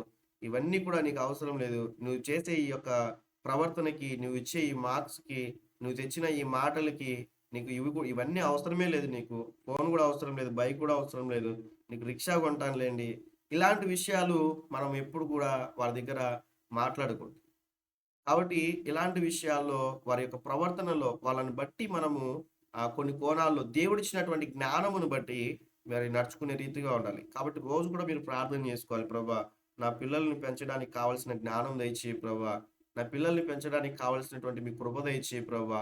వాళ్ళకి సరైనటువంటి రీతిగా ఆత్మీయ కోణంలో పెంచడానికి సహాయం దయచేయండి. అదే రీతిగా నేను చెప్పిన మాట వినుటకు లోబడే మనస్సుని నీ బిడ్డలకు దయచేయండి. మీకు లోబడే మనసు దయచేయండి. పెద్దల యొక్క మాటలు గౌరవించే మనసును కూడా దయచేయండని తల్లిదండ్రులుగా మీరేం చేయాలంటే ప్రార్థించువారుగా ఉండాలి. ఈ విషయాన్ని జ్ఞాపకం ఉంచుకోవాలని తెలియచేస్తా ఉన్నాను. నెక్స్ట్ స్లైడ్ మనం చూద్దాం. తల్లిదండ్రులకు సెన్సార్ ఉండాలి. ఒక్కసారి చెప్పండి చాలు. కొంతమంది చూడండి తల్లిదండ్రులు పదే పదే చెప్తానే ఉంటారు. జస్ట్ అర్థం చేసుకోవడానికి. మార్కెట్‌కెళ్ళి ఏదైనా ఒకటి వస్తువు తెమ్మనాలన్నా, లేకుంటే ఇంట్లో జరిగినటువంటి సంభవాలు కానీ, పదే పదే వాళ్ళకి చెప్పడం ద్వారా వాళ్ళందరూ కూడా విసిగిపోతారు. జ్ఞాపకం ఉంచుకోవాలి. ఏ విషయమైనా ఒకసారైనా లేక ఒక్కసారి చెప్తే చాలు. లేకుంటే వినకపోతే రెండోసారి చెప్పి చూడాలి. రెండోసారి చెప్పాలి. అలా కాకుండా 10 సార్లు చెప్తే చేసేవారికి చేయబుద్ధి కాదు అన్న విషయాన్ని జ్ఞాపకం చేసుకోవాలి. పైగా చిరాకుగా ఉంటది వాళ్ళకి. ఇప్పుడు మీకే చూడండి. మీరు ఆలోచన చేసినప్పుడు మీ ఆఫీస్‌లో కావచ్చు, లేకుంటే మీరెళ్తున్న కాలేజెస్‌లో కావచ్చు, లేకుంటే మీ గృహాల్లో కావచ్చు, భర్త కానీ, భార్య కానీ, పిల్లలు గానీ, తల్లిదండ్రులు గానీ, చెప్పిన విషయమే పదే పదే చెప్తున్నారనుకోండి. విసుగొస్తదా రాదా? మాట్లాడండి. విసుగొస్తదండి. విసుగొస్తది గదా! అప్పుడేమైపోతదంటే, ఇంకా వాళ్ళకి విసిగిపోతా ఉంటారు. ఎక్కువ వాళ్ళతో చెప్పడం ద్వారా. ఒకసారి చెప్పి, మరొకసారి వాళ్ళకి గుర్తుకు చేస్తూ అలా ఉండొచ్చు గానీ, వారికున్న మైండ్ సెట్‌ని బట్టి ఇంక పదే పదే చదువు, చదువు, చదువు, చదువు అని చెప్పకూడదు. వాళ్ళకి అన్ని విషయాల్లో కూడా సెన్సార్ కలిగి మనం ముందుకెళ్ళాలన్న విషయాన్ని మీకు తెలియజేస్తా ఉన్నాను. "నీది మట్టి బుర్ర, నీకెన్ని సార్లు చెప్పినా అర్థం కాదులే" అనే మాటలు మాట్లాడకూడదు. వాటి విషయాల్లో సెన్సార్ కలిగి ఉండాలి. అలా మాటలు చాలా జాగ్రత్తగా వాడుతూ ఉండాలి. "నువ్వు వేస్టు, నువ్వెందుకు పనికిరావు, నీకెంత చెప్పినా అంతే, నువ్వు చదవవు, ఆళ్ళని చూసి నేర్చుకో" ఇలాంటి విషయాలు ఎప్పుడు కూడా మాట్లాడకూడదు. కాబట్టి వాళ్ళకి ఒక్కొక్క విషయాల్లో ఒకేలాగా ఒకసారి మాట్లాడేటువంటి రీతిగా ఉండాలి. ఎందుకు ఈ విషయాలని ఇక్కడ చెప్పానంటే ఒక సైంటిఫిక్‌గా కొంతమంది చెప్తా ఉంటారు. నేనేం సినిమాలు చూడనులెండి. సినిమాలు చూసేటువంటి వారిలో కొంతమంది చెప్తారు. 'రజనీకాంత్‌ను' గుర్తుకు చేసుకొని భాష ఒక్కసారి చెప్తే చాలన్నట్లుగా చెప్తారు. నేనేం సినిమాలు చూడనులెండి. బట్ నేను నేర్చుకున్నప్పుడు నాకు బోధించినటువంటి విషయాల్లో నుంచి మీకు కొన్ని విషయాలు మీకు తెలియచేస్తూ ముందుకెళ్తా ఉన్నాను. అంటే కొంతమంది ఇప్పుడు నేనేం సినిమా చూడలేదు. అంటే వీళ్ళు చెప్పినటువంటి మాటలు బట్టి ఒక్కసారి చెప్తే చాలన్నట్లుగా ప్రవర్తిస్తా ఉంటారు. కాబట్టి ఇలాంటి విషయాల్లో చాలా జాగ్రత్తగా ఉండాలి. ఒక్కసారి చెప్తే గన వాళ్ళకి మైండ్‌లో వెళ్ళిపోతదంట. కాబట్టి ఎక్కువ సార్లు చెప్పడం వల్ల విసిగిపోతారు. అంటే యవ్వనస్తుల విషయంలో ఇంకా ప్రాముఖ్యంగా. పిల్లలైతే అంతగా పట్టించుకోరు గానీ, యవ్వనస్తులకి ఎక్కువగా చెప్పినట్లయితే వారికి సరైనటువంటి రీతిగా వారి మైండ్ సెట్ ఉండదన్న విషయాన్ని జ్ఞాపకం ఉంచుకోవాలి. వీటి కారణంగా మీరు ఆలోచన చేసినట్లయితే బహు జాగ్రత్తగా పిల్లల్ని పెంచే విషయంలో ముందుకెళ్లాలన్న విషయాన్ని చూడాలి. తల్లిదండ్రులకు సెన్సార్ ఉండాలి. మరొక పాయింట్‌లో మనం చూస్తే ఇలా కొన్ని విషయాలు మనం చూస్తూ మనం ముందుకెళ్ళినప్పుడు చూడండి ఈ యొక్క మాటలు చదవండి ఎవరైనా కూడా. ఆ లోపల నేను ఒక మాటను చూస్తాను.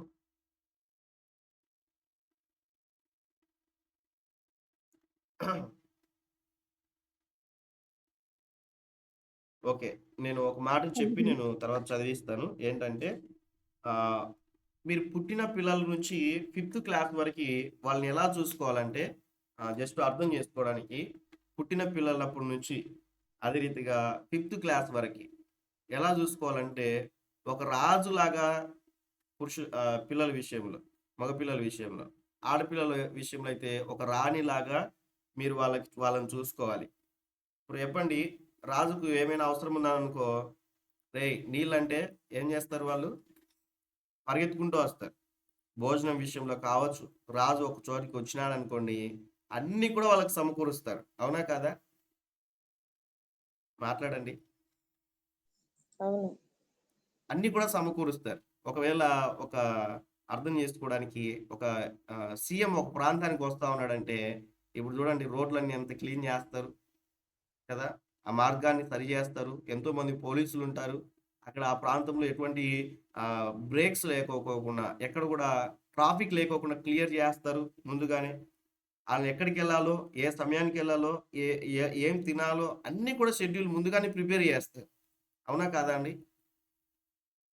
అవునండి. సో, కాబట్టి ఒక రాష్ట్రానికి అధిపతిగా ఉన్నటువంటి, ఒక దేశానికి ఒక పీఎంగా ఉన్నటువంటి వాళ్ళకే వారంత ఉన్నప్పుడు, అలానే ఇక్కడ మనం ఆలోచన చేసినప్పుడు, మనం కూడా తల్లిదండ్రులుగా ఉన్నటువంటి వారు పిల్లల విషయమై ఒక రాజును ఏ రీతిగా అయితే ట్రీట్ చేస్తారో, ఒక రాణిని ఏ రీతిగా అయితే ట్రీట్ చేస్తారో అలా చేయాలి. ఎప్పుడు? ఎన్నో ఎన్నో ఎన్నో సంవత్సరం వరకి ఎప్పటి నుంచి ఎప్పటి వరకండి? పుట్టినది మొదలుకొని ఎన్నో ఎన్నో ఫిఫ్త్ సంవత్సరం క్లాస్. వరకి? ఫిఫ్త్ క్లాస్ వరకి. ఫిఫ్త్. ఫిఫ్త్ క్లాస్ 5 వరకి. సంవత్సరాల వరకు. ఆ! లేకుంటే 50 ఇయర్స్ లేకుంటే 5 సంవత్సరాలు. ఫిఫ్త్ క్లాస్ కాదు. అంటే పుట్టినది మొదలుకొని 5 సంవత్సరాల వరకి వాళ్ళేంటంటే, ఒక రాజు రాణిలాగా వాళ్ళకన్నీ సప్లై జేయాలి. తినే విషయంలో, ఆళ్ళు నిద్రబోయే విషయంలో, అన్ని విషయాల్లో కూడా వాళ్ళకి దగ్గరుండి వాళ్ళకి ప్రొటెక్షన్ ఇస్తూ, రాజుకి ఏ రీతిగా అయితే ప్రొటెక్షన్ ఉంటదో అలా ప్రొటెక్షన్ ఇయ్యాలి. కొంతమంది పిల్లల్ని వదిలేస్తా ఉంటారు. చూస్తా ఉంటాం మనం రోడ్ల పైన అలా వాళ్ళు వెళ్ళిపోయి ఎన్నో యాక్సిడెంట్‌లయిపోయి చనిపోయిన పిల్లలు గూడా ఉంటారు చిన్నతనంలో. ఆ ఉయ్యాల్లోంచి పడిపోయి, మంచంలోంచి పడిపోయి, లేకుంటే ఇంకా ఇలా ఏదైనా కూడా పిల్లలు తల్లిదండ్రులు వర్క్ చేసుకున్నటువంటి సమయంలో చిన్నగా దోగాడుకుంటూ ఎక్కడికెక్కడికో వెళ్ళిపోయి కింద పడిపోయి, ఇలా ఎన్నో దెబ్బలు తగిలించుకున్న వారు గూడా ఉంటారు. అలా ఉండకూడదు. కాబట్టి ఎలా నడుచుకోవాలి వారి జీవితాలంటే, ఒక రాజుకి ఇచ్చేటువంటి ప్రొటెక్షన్ ఏ రీతిగా అయితే ఉంటదో, వాళ్ళ ఆహార పదార్థం కావచ్చు, వారిని చూసుకునే విధానం కావచ్చు, ఒక రాజు రాణిలాగా బిహేవ్ చేయాలి. ఒకటో సంవత్సరం నుంచి అంటే పుట్టినది మొదలుకొని 5 సంవత్సరాల వరకి వాళ్ళని అలా పెంచాలి. 6వ సంవత్సరం నుంచి 13వ సంవత్సరం వరకు ఏం నేర్పించాలి వాళ్ళకంటే క్రమశిక్షణ నేర్పించాలి. ఎప్పటినుంచి? 6వ సంవత్సరం నుంచి వాళ్ళకి ఎప్పుడైతే 6వ సంవత్సరం వస్తదో, అప్పటినుంచి 13 సంవత్సరాల వరకి వాళ్ళకి డిసిప్లిన్ నేర్పించాలి. Must and should. డిసిప్లిన్ అవసరం వాళ్ళకి. చిన్న పిల్లలంటే వాళ్ళకి తెలీదు. వాళ్ళకేం చెప్పినా కూడా వాళ్ళు అర్థం చేసుకోలేరు. ఆహ్, 3 సంవత్సరాలు, 4 సంవత్సరాలు, 5 సంవత్సరాలు ఉన్న పిల్లలకి ఏం చెప్పినా కూడా అర్థం చేసుకోలేరు వాళ్ళు. కాబట్టి ఎప్పటినుంచి అంటే ప్రెజెంట్ ఉన్నటువంటి జనరేషన్‌ని బట్టి ఒక 6 సంవత్సరాల నుంచి 13 సంవత్సరాల వరకు ఉన్నటువంటి ఆ పిల్లలు ఉన్నట్లయితే మీకు అలాని డిసిప్లిన్‌లో పెంచాలి. ఎలా ఉండాలో, ఎలా ఉండకూడదో వాళ్ళకొక క్రమశిక్షణ నేర్పించాలి. చాలా ప్రాముఖ్యమైనటువంటి విషయం. కాబట్టి ఈ యొక్క విషయంలో ఆ శిస్తు నుంచి అదే రీతిగా 13 ఇయర్స్ వరకి అన్న విషయం. 13 సంవత్సరాల నుంచి అప్ టు ఇంక వారు ఎంత ఎదిగినా కూడా 13వ సంవత్సరం నుంచి వాళ్ళు ఇంటర్మీడియేట్‌కెళ్ళిపోయినా, డిగ్రీకెళ్ళిపోయినా, పీజీ చదువుతున్నా, ఏం చదువుతున్నా, పెళ్ళిళ్ళైనా, వివాహాలైనా, వాళ్ళకి పిల్లలున్నా, వాళ్ళతో ఉండవలసినటువంటి విధి విధానం ఏందంటే ఓపెన్ హార్ట్‌గా ఉండాలి. ఓపెన్ హార్ట్‌గా ఉండాలి. కాబట్టి ఈ యొక్క ఓపెన్ హార్ట్‌గా ఉన్నప్పుడే వాళ్ళు అన్ని విషయాలు కూడా మీతో చెప్పుకుంటారు. అన్ని విషయాల్లో కూడా మీతో చెప్పుకుంటారు. ప్రెజెంట్ ఉన్న కల్చర్‌ని బట్టి మీకు చెప్తూ వచ్చాను. పిల్లల్ని ఎక్కడో హాస్టల్‌లో వదిలేస్తారు. వాళ్ళు ఎలా బ్రతుకుతారో తెలీదు. తల్లిదండ్రులు ఇద్దరు జాబ్ చేస్తా ఉంటారు. చేయకూడదు కాదు. ఇద్దరు జాబ్ చేస్తా ఉంటారు. వాళ్ళ గురించినటువంటి దృష్టి ఉండదు. వాళ్ళని చూసుకోవడానికి, వాళ్ళ ఆఫీస్‌లో ఉన్న పనులు చూసుకోవడానికే సమయమంతా అయిపోయి ఉంటది. ఇంకా పిల్లల విషయంలో వారు ఎటువంటి టేక్ కేర్ చేయలేదు. వాళ్ళకి ఏదైనా కూడా మాట్లాడడానికి కూడా సమయం ఇవ్వరు. ఎవరైనా ఫోన్ చేస్తే ఆఫీస్‌లో మళ్ళీ మాట్లాడరు. ఇంటికొచ్చాను కొంచెం అలిసిపోయాను మళ్ళీ మాట్లాడతారు. నిద్రొస్తుంది రేపు మాట్లాడదాంలే. ఇలా ఎక్కువ వాళ్ళతో పోస్ట్‌పోన్ చేస్తున్నటువంటి విధానం బట్టి వాళ్ళేమైపోతారు మరొకసారి ఎక్కువ విషయాలు డిస్కస్ చేసుకోవడానికి అనుకూలత ఉండదు. అంటే చూడండి పూర్వంలో ఒక 15 సంవత్సరాలు ముందుకెళ్ళినా లేకపోతే ఒక 30 సంవత్సరాలకి వెళ్ళినట్లయితే వారు చేస్తున్నటువంటి క్రియ ఏంటి? అందరూ కూడా కలిసి ఒకేసారి భోజనం చేసే పరిస్థితి. కాసేపు కూర్చొని కబుర్లు చెప్పుకునేవారు. బంధువుల గురించో, లేకపోతే వాళ్ళ పరిస్థితుల గురించో. ప్రెజెంట్ కల్చర్ ఎలా అయిందంటే ఇప్పటి నుంచి చాలా పడిపోయి అప్పుడు వాళ్ళకి వివాహం అయిన వాళ్ళకి చదువుకున్న వారికైనా కూడా ఒక్కొక్కరికి ఒక్కొక్క మొబైల్ వచ్చేసింది. ఇంట్లో ఎంతమంది ఉంటే అంతమంది. ఎంతుంటే అంతమందికి ఒక నంబర్. అసలు ఫోన్‌లే ఉండేవి కాదు. అందుకే వాళ్ళు ఎక్కువ మనుషులతో సంబంధించేవారు. ప్రజెంట్ ఉన్న కల్చర్ ఏంటంటే ఎక్కువగా టెక్నాలజీ ఫోన్స్, ల్యాప్‌టాప్స్ ఇలా ఇంకా ఏవో ఇంకా ఫేస్‌బుక్, వాట్సాప్ ఇంకా ఏవో ఇంకా గంటలు ఇంకా ఏవేవో ఇంకా ఆ! ఇంకా ఏవో మాట్లాడుతున్న వాటి గురించి. ఇలా చెప్తా ఉన్నాను. బహుశా ఇవన్నీ కూడా ఉపయోగించుకోవచ్చు కానీ ఎక్కువగా చూడి ఫోన్ పక్కన పక్కనెతుందో కూడా తెలియని పరిస్థితుల్లో లేరు. నాట్ ఓన్లీ పిల్లలు మాత్రం అది ఎవరిలోనే కాదు కానీ ప్రతి ఒక్కరు కూడా ఆనే అయిపోయారు. వాళ్ళు టైమ్ స్పెండ్ చేయలేదు. విషయాన్ని గుర్తుంచుకో. ఏందో ఉన్న పరిస్థితి సందర్భాల్లో అది అమలేమో కానీ అన్ని సందర్భాల్లో అది బహుశా నీకు ఎన్నొస్తున్నా కూడా ఎన్ని పరిస్థితుల్లో కూడా వాటిని టైమ్ చేసుకొని మాట్లాడి వాటి గురించి ఒకసారి ఏదైనా ఒకటి చేసుకొని అది ఎంత ఫ్యామిలీ ఎంత ఎక్కువ సమయం గడిపితే అది అంత విషయం జ్ఞాపించుకోవాలి. అది చాలా ముఖ్యమైన విషయం. కాబట్టి ఆ వైఫ్ విషయంలో కావచ్చు, తల్లిదండ్రుల విషయంలో కావచ్చు ఎక్కువ టైమ్ స్పెండ్ చేయి. ఆ సమయంలో మొబైల్ మీద ఉంచుకోకుండా కూడా మంచిది. ఆ సమయంలో మీరు మాట్లాడుకుంటున్న ఆ సమయంలో. కాబట్టి ఈ విషయాలు ఇవన్నీ కూడా చిన్న చిన్న విషయాలు వాటి ప్రభావం అనేది చాలా ఎఫెక్టివ్‌గా ఉంటదన్న విషయం మీకు గుర్తు చేస్తాను. వాళ్ళని చేసే విషయంలో వాళ్ళకి ఎక్కువగా సమయం ఇవ్వాలి.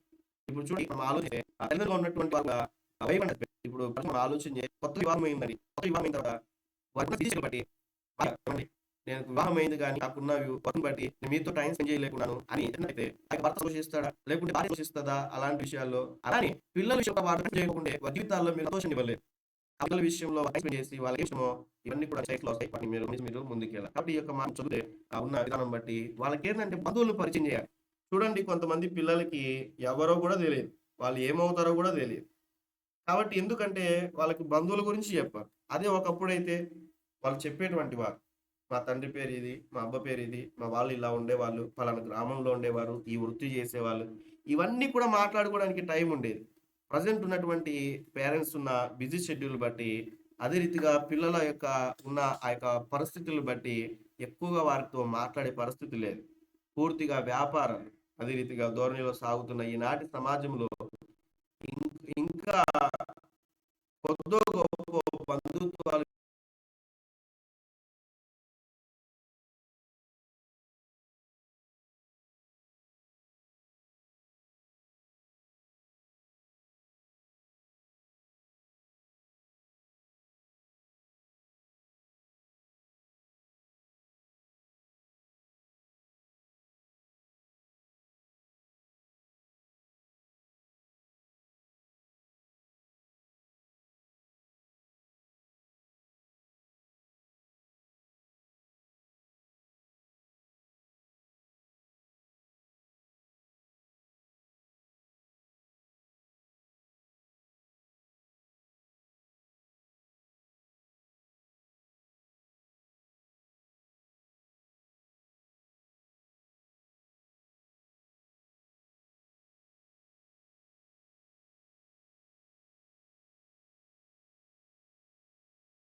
మిగిలి ఉన్నాయి.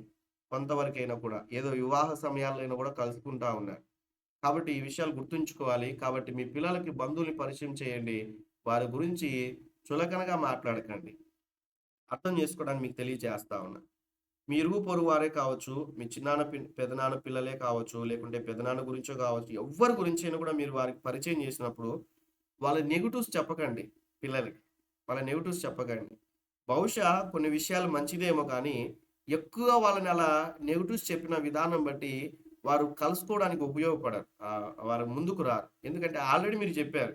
ఇదిగో మీ మామ ఉన్నాడు, లేకుంటే ఇదిగో మీ పిన్ని ఉంది, మీ బాబాయ్ ఉన్నాడు, ఇదిగో మీ అక్క ఉంది, మీ చెల్లి ఉంది, మీ పెద్దమ్మ కూతురు, వీళ్ళు ఇలా ఉంటారు. జాగ్రత్తగా ఉండు అని ఎక్కువ వాళ్ళతో చెప్పినారనుకోండి, ఇంకా వాళ్ళతో ఎందుకు జాగ్రత్తగా ఉండమన్నప్పుడు, వాళ్ళతో మాట్లాడుకోకుంటే పోద్ది కదా అన్న మైండ్ సెట్ వాళ్ళకొస్తది. కాబట్టి బంధువులతో మాట్లాడేటప్పుడు వాళ్ళని చులకన చేసి గాని, లేకుంటే బంధువుల్ని పరిచయం చేసేటప్పుడు వీళ్ళని చులకన చేసి గాని ఎవ్వరికి కూడా బంధువులను అలా పరిచయం చేయకూడదు. అలానే అలా మాట్లాడితే రేపు మీ పిల్లలకు డబ్బు, హోదా ఉన్నా కూడా ప్రేమగా పలకరించే ఆత్మీయులెవరు ఉండరు. ఆత్మీయులెవ్వరుండరు. నేటి సమాజంలో ఎంతోమంది ధనము కలిగినటువంటి వారి తల్లిదండ్రులుగా ఉన్నటువంటి వారి పిల్లలు చెప్తున్నటువంటి ఏంటి తెలుసా? అనలైజ్ చేస్తున్నప్పుడు, "ఏంటి సార్ మాకు ఎంత డబ్బుందంటే మేము జీవితాంతం బ్రతికినా కూడా తరగని ఆస్తుంది మాకి. బట్ మా పేరెంట్స్ మా దగ్గర లేదు. మా అమ్మేమో పలానా దేశంలో ఉంది. మా నాన్నేమో పలానా దేశంలో ఉన్నాడు. మేమేమో ఈ దేశంలో ఉన్నాం." ఎంతోమంది పిల్లలు చెప్తున్నటువంటి మాట ఇది. ఎంతోమంది పిల్లలు చెప్తున్న మాట ఇది. నేను కొంతమందికి కౌన్సెలింగ్ చేస్తున్నప్పుడు వివాహం అయితది. భర్త ఏమో ఇండియాలో ఉంటాడు. భార్య ఏమో కువైట్‌కెళ్ళిపోతది. భర్త ఏమో భార్య ఏమో ఇండియాలో ఉంటది. భర్త ఏమో కువైట్‌కెళ్ళిపోతాడు. ఒకసారి ఆలోచించేయండి. దేవుడు కుటుంబాన్ని కట్టిన తర్వాత అలా వెళ్ళడం మంచిది కాదు. దాని వెనకల చాలా ప్రభావాలు చూపిస్తాయి అన్న విషయాన్ని జ్ఞాపకం ఉంచుకోవాలి. బహుశా వారికున్నటువంటి అప్పుల సమస్య నుంచే వెళ్ళొచ్చు కానీ, దాని వెనకాల వాళ్ళు ఎన్నో కోల్పోతున్నారన్న విషయాన్ని జ్ఞాపకం ఉంచుకోవాలి. అలానే వారు లోకానుసారంగా పడిపోయిన పరిస్థితులు కూడా మనం చూస్తాం. లోకంలో ఉన్నవారైతే ఇంకా ఘోరమైన పరిస్థితి కూడా మనం చూస్తాం. కాబట్టి అర్థం చేసుకోవాలి. ఎంత వీలైనంత మటుకు అలా దూరంగా ఉండడానికి ఇష్టపడకూడదు. జ్ఞాపకం ఉంచుకోవాలి. వైఫ్ అండ్ హస్బెండ్ కావచ్చు, పిల్లల విషయంలో హాస్టల్‌లో వదిలిపెట్టినా కూడా వాళ్ళ పట్ల ఒక భారము కలిగి, బాధ్యత కలిగి వారి ప్రవర్తన మీరు గుర్తు చేసుకుంటూ ఉండాలి. ఇంటికొచ్చినప్పుడు ఎలా ఉంది వాళ్ళ ప్రవర్తన? వాళ్ళు సరైనటువంటి రీతిగా ఉన్నట్లుగా అనిపిస్తుందా? అన్నట్లుగా ఒక ఏం చేస్తారంటే వారి పట్ల ఒక సెన్సార్ కలిగి ఉండాలి. కాబట్టి ఈ విషయాలు గుర్తుంచుకోవాలి. కాబట్టి ఒకవేళ మీరు బంధువుల గురించి ఇలా చెప్పినట్లయితే వాళ్ళు ఒక హోదాకెళ్ళిపోయిన తర్వాత వాళ్ళని ప్రేమగా పలకరించడానికి ఎవ్వరు కూడా ఆత్మీయులుండరు. ఈరోజు ఆలోచించేయాలి. నేను అందుకే ఎప్పుడు చెప్తా ఉంటాను. నీకెంతమంది సపోర్టింగ్ ఉన్నారు నీ బంధువుల నుంచి అని కాదు. ఎంతమంది ఆత్మీయులు ఉన్నారు నీతో పాటు అనేది నేనెప్పుడు కూడా క్వెషన్ వేస్తా ఉంటాను. ఆలోచన చేయాలి. కాబట్టి తమకు అటువంటి వారెవరు లేరని కూడా అనుకుంటారు. అంటే ఎవ్వరు కూడా నాకి ఆత్మీయులు లేరు. నన్ను అర్థం చేసుకునేవారు లేరు. ఎందుకంటే వీళ్ళ మైండ్ సెట్ అంతా కూడా ఇట్లా ఉందని పేరెంట్స్ చెప్పారు కాబట్టి అన్నట్లుగా వారు ఆలోచన చేసి అలానే వారి జీవితాన్ని కొనసాగించుకోవడానికి ఇష్టపడతా ఉంటారు. చదవండి ఎవరైనా ఒకరు ఈ మాటని. నెక్స్ట్ పాయింట్‌గా త్వరగా సమయం అవుతుంది. నేను మరికొన్ని స్లైడ్స్ చూయించి నేను క్లోజ్ చేస్తాను. తల్లిదండ్రులకు సెన్సార్ ఉండాలి. దేహభక్తి, దేశభక్తి ఇవి 2 కూడా చాలా ముఖ్యం. ఆరోగ్యాన్ని కాపాడుకుంటూ, చిరుతిళ్ళకు దూరంగా ఉంటూ, నిత్య వ్యాయామం చేస్తూ ఉండాలి. అలాగే అతి ముఖ్యమైనది దేశభక్తి. ఈ దేశంలో పుట్టిన మనమంతా ఏ భాష వారైనా, ఏ జాతి వారైనా, ఏ కులం వారైనా భారతీయులమనే విషయం మర్చిపోకూడదు. దేశం కోసం మనమంతా ఒక్కటిగా ఉండాలి అనే విషయం పిల్లలకు చెప్పాలి. కులాల గురించి మనోళ్ళు లాంటి మాటలు మర్చిపోవడం మంచిది. సో, థాంక్ యూ అక్క. ఇక్కడ మనం చూస్తే పిల్లలకి చాలా ప్రాముఖ్యమైనటువంటిది. ప్రస్తుతం ఉన్నటువంటి పిల్లలు మాట్లాడుతున్న విషయం ఏందంటే, మేము క్రైస్తవులము, మీరు క్రైస్తవులు కాదు గదా! అన్నట్లుగా ఆలోచన చేస్తూ ఇంకా కొంతమంది ప్రెజెంట్ ఏందంటే, ఈ యొక్క ఉన్న కల్చర్‌ని బట్టి ఇప్పుడున్న ప్రభుత్వాలు నెక్స్ట్ రాబోయే ప్రభుత్వాలు లేకుంటే ఇంకా కొన్ని ప్రభుత్వాలు కలిగి ఉన్నటువంటి విషయం ఏందంటే, ప్రాముఖ్యంగా ఇండియాలో, భారతదేశంలో క్రిస్టియానిటీ ముస్లిమ్స్ లేకోకుండా చేయాలనేటువంటిది, దేశం అనేటువంటిది హిందూ దేశముగా మారాలి అన్నట్లుగా ఇక ఉన్న ప్రభుత్వాలన్నీ కూడా కొన్ని కొన్ని ప్రభుత్వాలన్నీ కూడా ఒక తీర్మానం తీసుకొని ప్రజెంట్ కొన్ని విషయాలు, కొన్ని వీడియోస్ ఓపెన్ అయిన విషయాలు ఏంటంటే ఈ యొక్కున్న మనకున్న భారత రాజ్యాంగంలో ఉన్నటువంటి కొన్ని పాయింట్స్ తీసేయాలని. ఏంటి? ఏ మతమునైనా కూడా స్వేచ్ఛగా ఆరాధించాలని ఉన్న ఆ యొక్క పాయింట్‌ని తీసేయాలని ఎన్ ఎంతోమంది పన్నాగం పడుతా ఉన్నారు. ప్రెజెంట్ ఉన్నటువంటి కల్చర్‌ని బట్టి. ఎందుకు ఇవన్నీ కూడా వచ్చాయంటే, చిన్న పిల్లలు మొదలుకొని పెద్దవారి వరకు కూడా ఎక్కువగా వీటి గురించి ఎక్కువ ఆలోచించే విధానం. కాబట్టి మనం ఈ యొక్క దేశం దేవుడిచ్చినటువంటి భాగ్యంగా ఆలోచించాలి. నేను కూడా కొన్నిసార్లు అనుకునేవాడిని.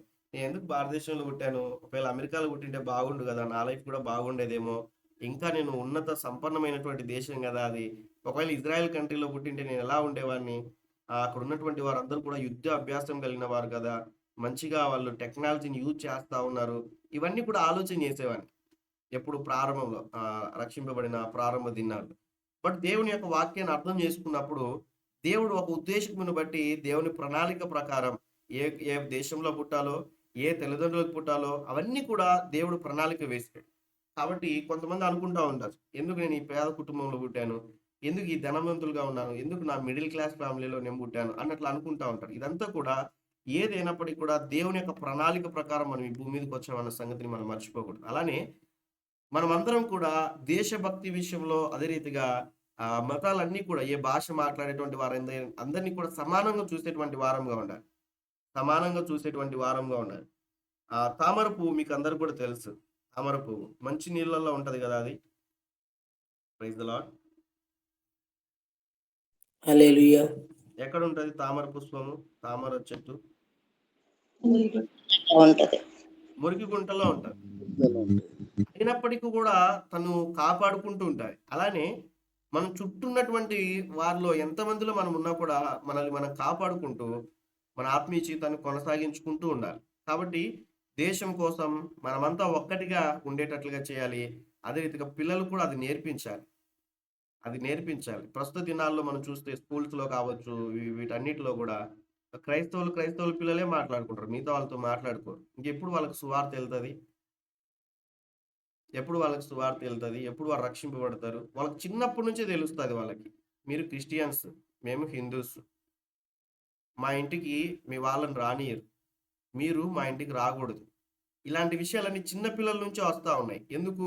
తల్లిదండ్రులు వాళ్ళకి ఇలా చెప్తున్న విధానం బట్టి. కాబట్టి విషయాలు గుర్తుంచుకోవాలి. కులాల గురించి మనోళ్ళు, మనవాళ్ళు ఇలాంటి మాటలు మాట్లాడకూడదు. మీరే అర్థం చేసుకోనండి క్యాస్ట్‌ని బట్టి. కాబట్టి దేవుని నమ్మిన తర్వాత ఈ క్యాస్ట్ అనేటువంటిది మన జీవితాలు ఏలుబడి చేయడానికి కూడా వీల్లేదన్న విషయాన్ని జ్ఞాపకం ఉంచుకోవాలి. ఓకే. అనుకూలత ఉన్న విధానం బట్టి కొన్ని విషయాలు మనం చూస్తూ మనం ముందుకెళ్దాం. నెక్స్ట్ పాయింట్ చూడండి. చదవండి ఒకసారి ఈ మాటని. తల్లిదండ్రులకు సెన్సార్ ఉండాలి. ఏకాభిప్రాయం. కొన్ని సందర్భాల్లో పిల్లలు అతి తెలివిగా ప్రవర్తిస్తారు. అమ్మా వద్దు అన్న విషయాన్ని నాన్న చేత ఓకే అనిపించుకుంటారు. డబ్బు, వస్తువులు కొనటం, సినిమాలు, షికార్ల విషయంలో భార్యాభర్తలిద్దరూ ఖచ్చితంగా ఒక అభిప్రాయానికి రావాలి. పర్మిషన్లు ఇచ్చే విషయంలో పని విభజన ఒడంబడిక ఉండాలి. అంటే డబ్బు విషయంలో నయా పైసా కావాలన్నా నాన్న ఇవ్వాలి. ఇంట్లో విషయాలు, షికార్ల లాంటి వాటికి అమ్మ నమ్మకత్వం కావాలి. ఇలా చేయకపోతే పిల్లలు బ్రిటిష్ వాడిలాగా డివైడ్ అండ్ రూల్, విభజించు పాలించు చిట్కా ప్రయోగిస్తారు. అందుకే పిల్లలకు ఈ విషయం అమ్మని అడగాలి అని ఖచ్చితంగా తెలియాలి. ఆమె తన నిర్ణయం భర్తతో సంప్రదించి తీసుకోవాలి. సో, మీరు ఇక విషయాలు మీరు అర్థం చేసుకోవాలి. ఉన్న విధానం బట్టి. కొన్నిసార్లు వన్ సైడ్ ఉంటది. మా అమ్మ నన్ను అర్థం చేసుకోదు. మా నాన్నకి చెప్తే చాలు ఈ విషయంలో అని ఆలోచన చేస్తారు. కొన్నిసార్లు నాన్నకు ఇలా చెప్తే వేరే రకంగా అనుకుంటారు. అమ్మకు చెప్తే చాలు, అమ్మ మేనేజ్ చేసుకుంటదిలే అని ఇలాంటి విషయాలు మాట్లాడతారు. ఇంకా మనం అర్థం చేసుకుంటే డబ్బు విషయంలో, వస్తువుల విషయంలో, కొనడం విషయంలో కావచ్చు, సినిమా షికార్ల విషయంలో భార్యాభర్తలు ఇద్దరు కూడా ఖచ్చితంగా ఒక ఏక అభిప్రాయం కలిగి ఉండాలి.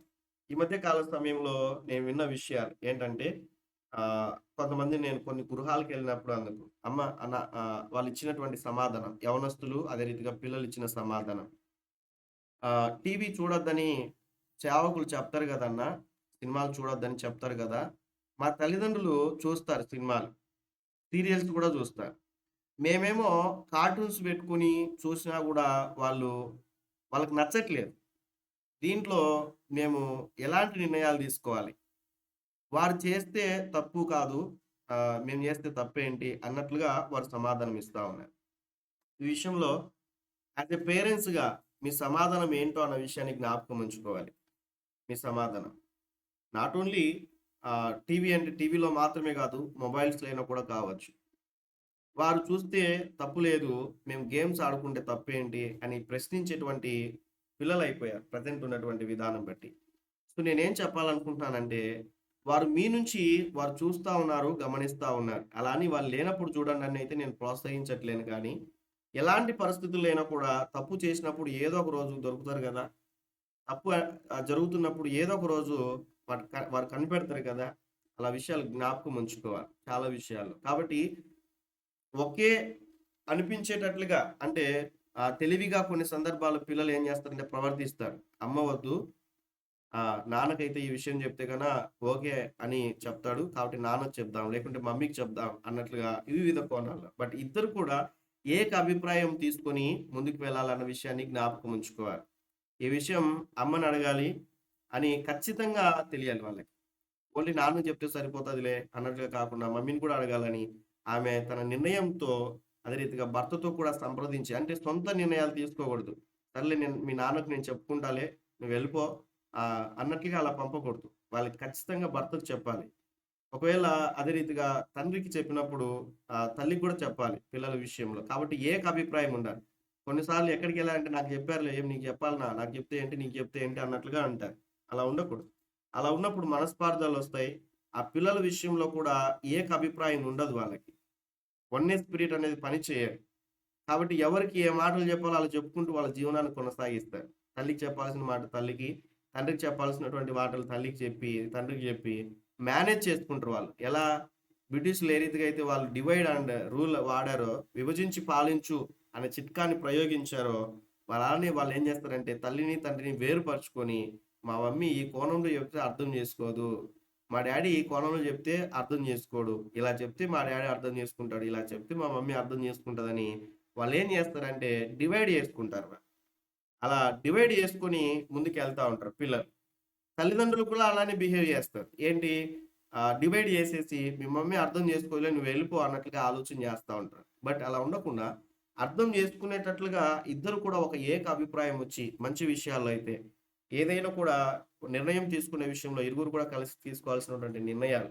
సో, ఈ విషయాలు గుర్తుంచుకోవాలని ఏక అభిప్రాయం అనేటువంటిది తల్లిదండ్రులకు ఉండాలన్న విషయాన్ని జ్ఞాపకం ఉంచుకోవాలి. పరస్పర మద్దతు అన్న విషయాన్ని ఇది చాలా ప్రాముఖ్యం. పిల్లలు పెద్దయ్యాక ఆహ్, ఎదురు సమాధానాలు చెప్తా ఉంటారు.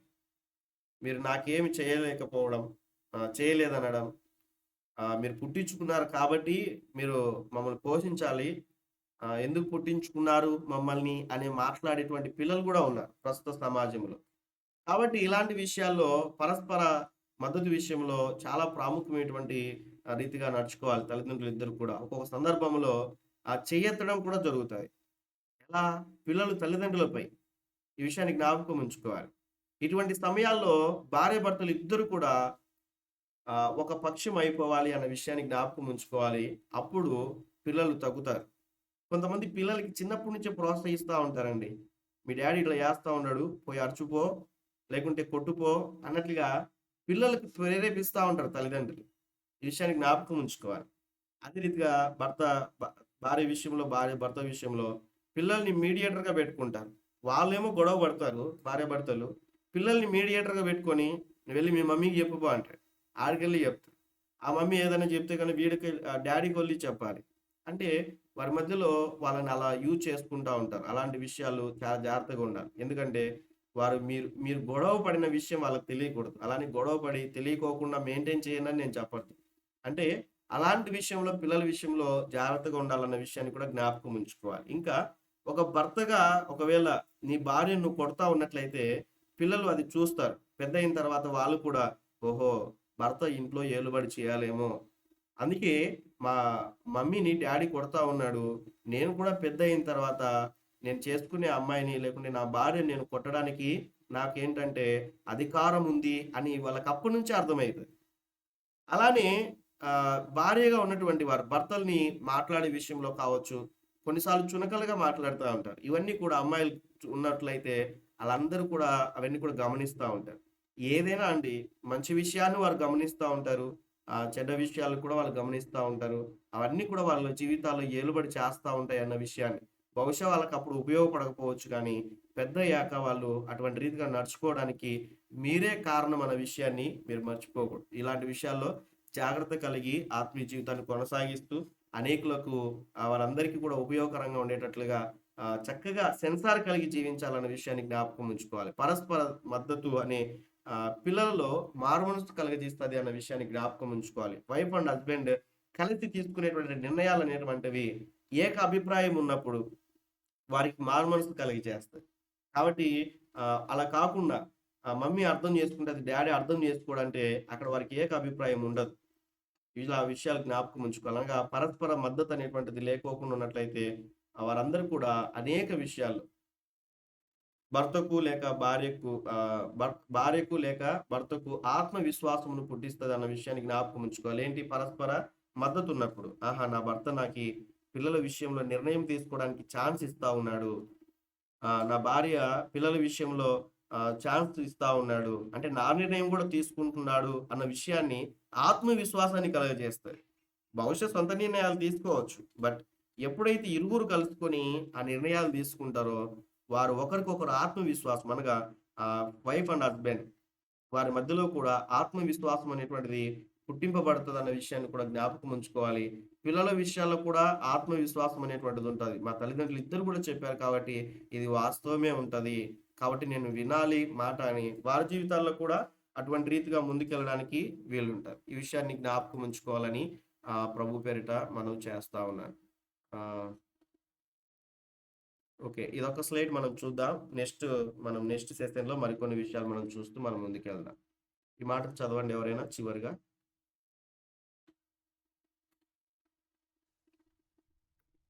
ఆదర్శప్రాయంగా ఉండాలి. హ్మ్. పిల్లలకు పేరెంట్స్ ఏవి చెప్తారో అవి వారు చేస్తూ ఉండాలి. హ్మ్. పొద్దున్నే లేవాలి. కాలకృత్యాలు పూర్తి చేసుకొని చదువుకోవాలని లేదా పని చేసుకోవాలి. భోజనం సమయానికి చెయ్యాలి. రాత్రి 10 గంటలకు పడుకోవాలి. ఏది చెప్పినా ముందు పెద్దలు తప్పక చేయాలి. అలాగే చేసే పనిలో నిజాయితీగా ఉంటే పిల్లలు కూడా అదే మార్గంలో నడుచుకుంటారు. దీని లోపం వల్ల సెలబ్రిటీ సంస్కృతి పెరిగి కుటుంబ అనుబంధాలు బలహీనమవుతాయి. సో, ఇక ఈ విషయాన్ని మనం అర్థం చేసుకున్నప్పుడు నేను కొంతమంది తల్లిదండ్రులు నేను గుర్తించిన విషయాల్లోంచి చెప్తా ఉన్నా. భార్య ఏమో వాక్య క్రమం అండి అది. దేవుని యొక్క వాక్య క్రమంలో ఉన్న మాట ఏందంటే, ప్రాముఖ్యంగా స్త్రీలకి దేవుడిచ్చినటువంటి అది ఒక బాధ్యత అని కూడా మర్చిపోకూడదు. స్త్రీలుగా ఉన్నవారు వివాహమైనా కాకపోయినా కూడా మీరు గుర్తుంచుకోవాలి ఈ విషయం. చూడండి పిల్లలు హాలిడేస్ వచ్చినప్పుడనే కాదు గానీ, వాళ్ళకలా అలవాటు పడిపోతది.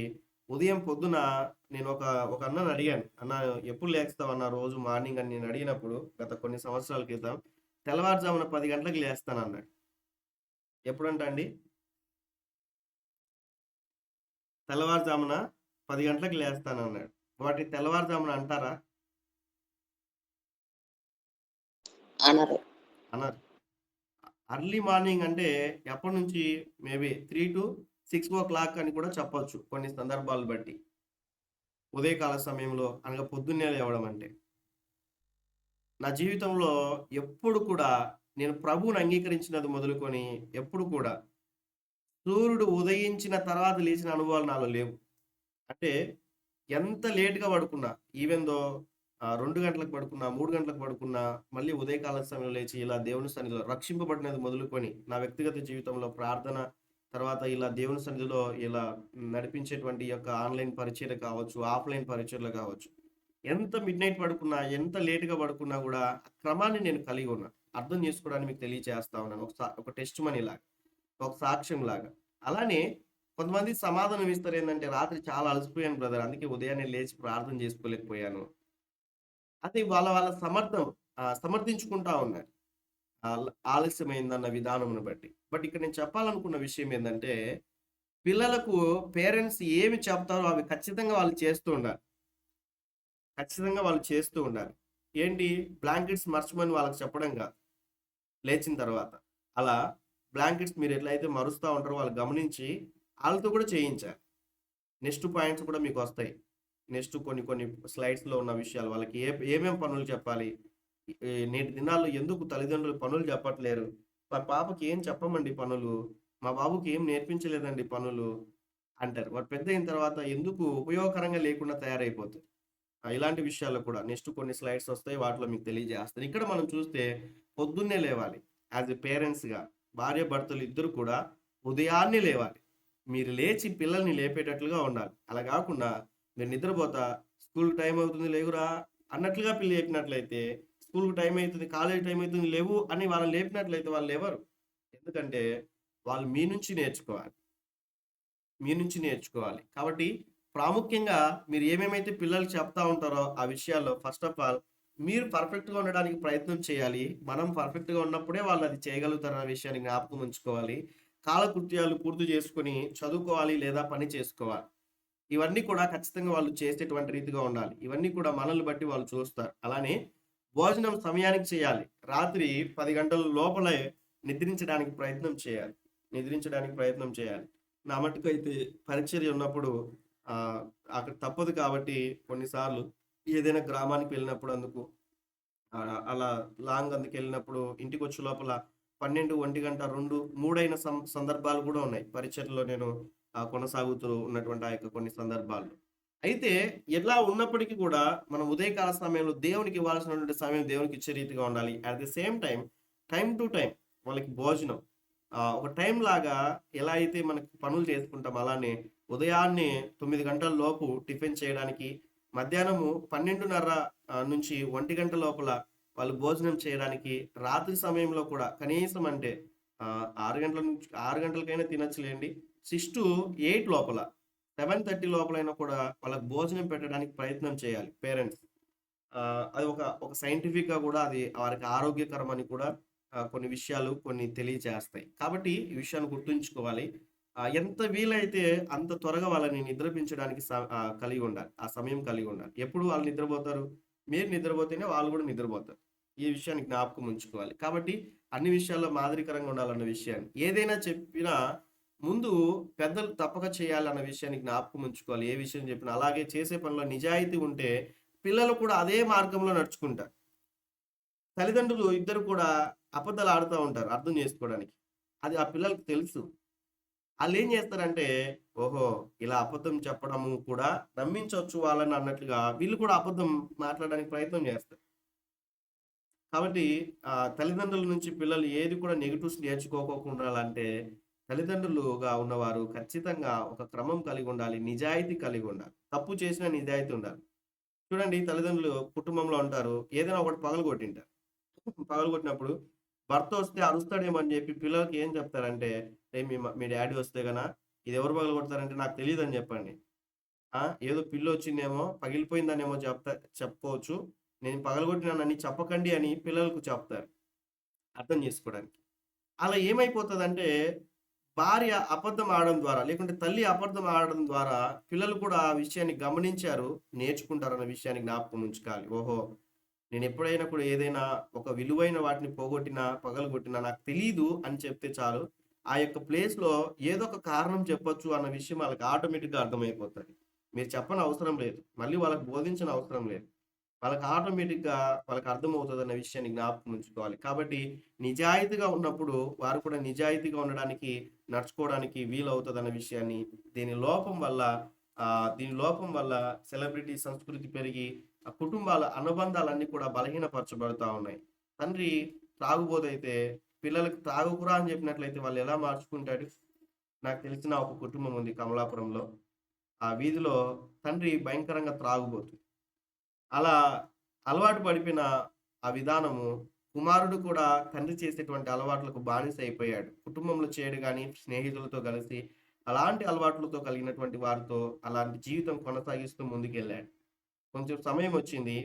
తండ్రి చెప్తా ఉన్నాడు, "ఎందుకురా నా జీవితం నేను పాడు చేసుకున్నాను. నువ్వెందుకు త్రాగుడుకి అలవాటు చేసుకున్నావు" అనుకుంటే, తన కుమారుడు చెప్తున్నాడు, "నిన్ను చూసే నేను నేర్చుకున్నాను" అంటున్నాడు. కుమారుడు చెప్తున్నాడు, "నువ్వు తాగుతున్నావు కదా! నేను కూడా తాగుతున్నాను. నువ్వు చేస్తే తప్పు లేదా? నేను చేస్తే తప్పేంటి?" అన్నట్లుగా తయారైపోయాడు. చివరికి వాళ్ళిద్దరి కమిట్మెంట్ ఏందంటే, ఇద్దరు కలిసి తెచ్చుకొని ఇద్దరు కూడా తాగుతారు. ఆలోచన చేయండి. ఇద్దరు కూడా కలిసి తాగేటువంటి పరిస్థితిలోనికొచ్చారు. ఎక్కడి నుంచి వచ్చింది ఇది? తండ్రి నుంచే వచ్చింది. ఆలోచన చేయాలి. అర్థం చేసుకోవడానికి. మా నాన్నకి ఏ అలవాట్లు కూడా లేవు. అందుకే నాకు కూడా ఏ అలవాట్లు కూడా లేవు. నాకున్న కజిన్స్‌కి వారి పేరెంట్స్ కొంతమందికి డ్రింకింగ్, కొంతమందికి స్మోకింగ్ అలవాటున్నాయి.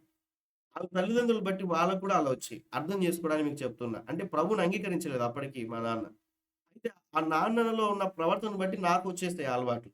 ఇప్పుడు నేను నాకున్న మంచి ప్రవర్తన బట్టి నెక్స్ట్ నా జనరేషన్‌కి కూడా అలాంటి అలవాట్లొస్తాయి. అలానే మీరు కూడా మీ ప్రవర్తనని సరైనటువంటి రీతిగా పెంచుకుంటూ ముందుకెళ్ళినట్లయితే, ఒక నిజాయితీగా, ఒక మంచి ఆత్మీయులుగా, మంచి తల్లిగా, మంచి తండ్రిగా మీరు కుటుంబాన్ని నడిపించుకోగలిగినట్లయితే, వారు కూడా మీ నుంచి నేర్చుకొని, మీ అలవాట్లు వారికొస్తాయన్న విషయాన్ని మీరు మర్చిపోకూడదు.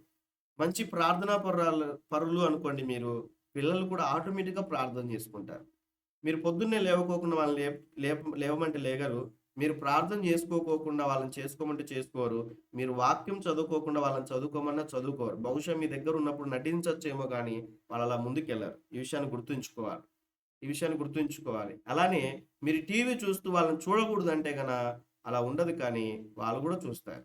మీరు ఏ రీతిగా అయితే మీరు వాళ్ళు లేనప్పుడు చూస్తా ఉంటారో, ఏదో ఒక సమయంలో వాళ్ళు గమనించింటారు.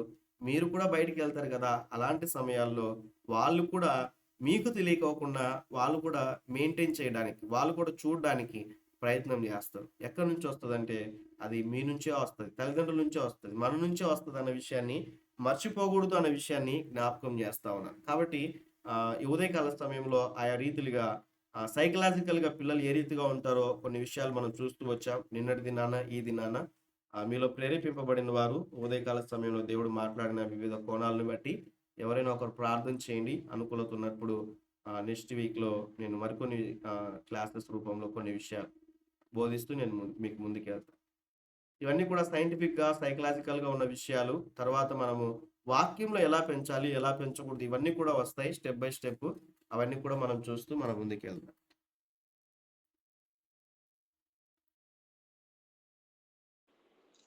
ప్రార్థించుకుందాం.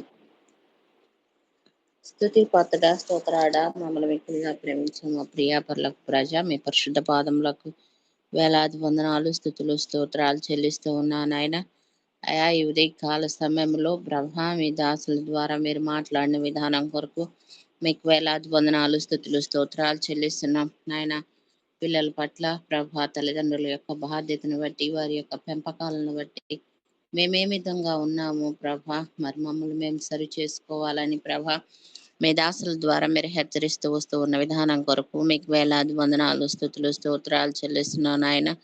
అయా మరి ఏ విషయంలోనూ వారిని బాధ పెట్టక నాయన, మేము కూడా నాయన ఆత్మీయమైనటువంటి జ్ఞానము కలిగి ఉన్నప్పుడే అలాంటి విషయాలను మీరు తెలియజేస్తారని మేము చేస్తూ ప్రభా వారికి చెప్పాలి కనుక నాయన, ఆదర్శప్రాయమైన జీవితాలు మేము జీవించినప్పుడే నాయన మా బిడ్డలకు కూడా అలాగా అలవర్చుకునే అవకాశాలు ఉన్నాయని ప్రభా, మేము చేయకుంటే వారికి రావు కనుక నాయన, అది వంశపారపర్యం కాకపోయినా నా ప్రభా, మరి ఆత్మీయంగా మేము ఎదిగినప్పుడు నా తండ్రి ఆత్మీయ స్థితిలో వారిని పెంచుట్లో మీ యొక్క కృపను, మీ కనికరాన్ని మా ఎడల ఉంచుతున్నందుకు మీకు స్తుతి స్తోత్రాలు చెల్లిస్తున్నా నాయన.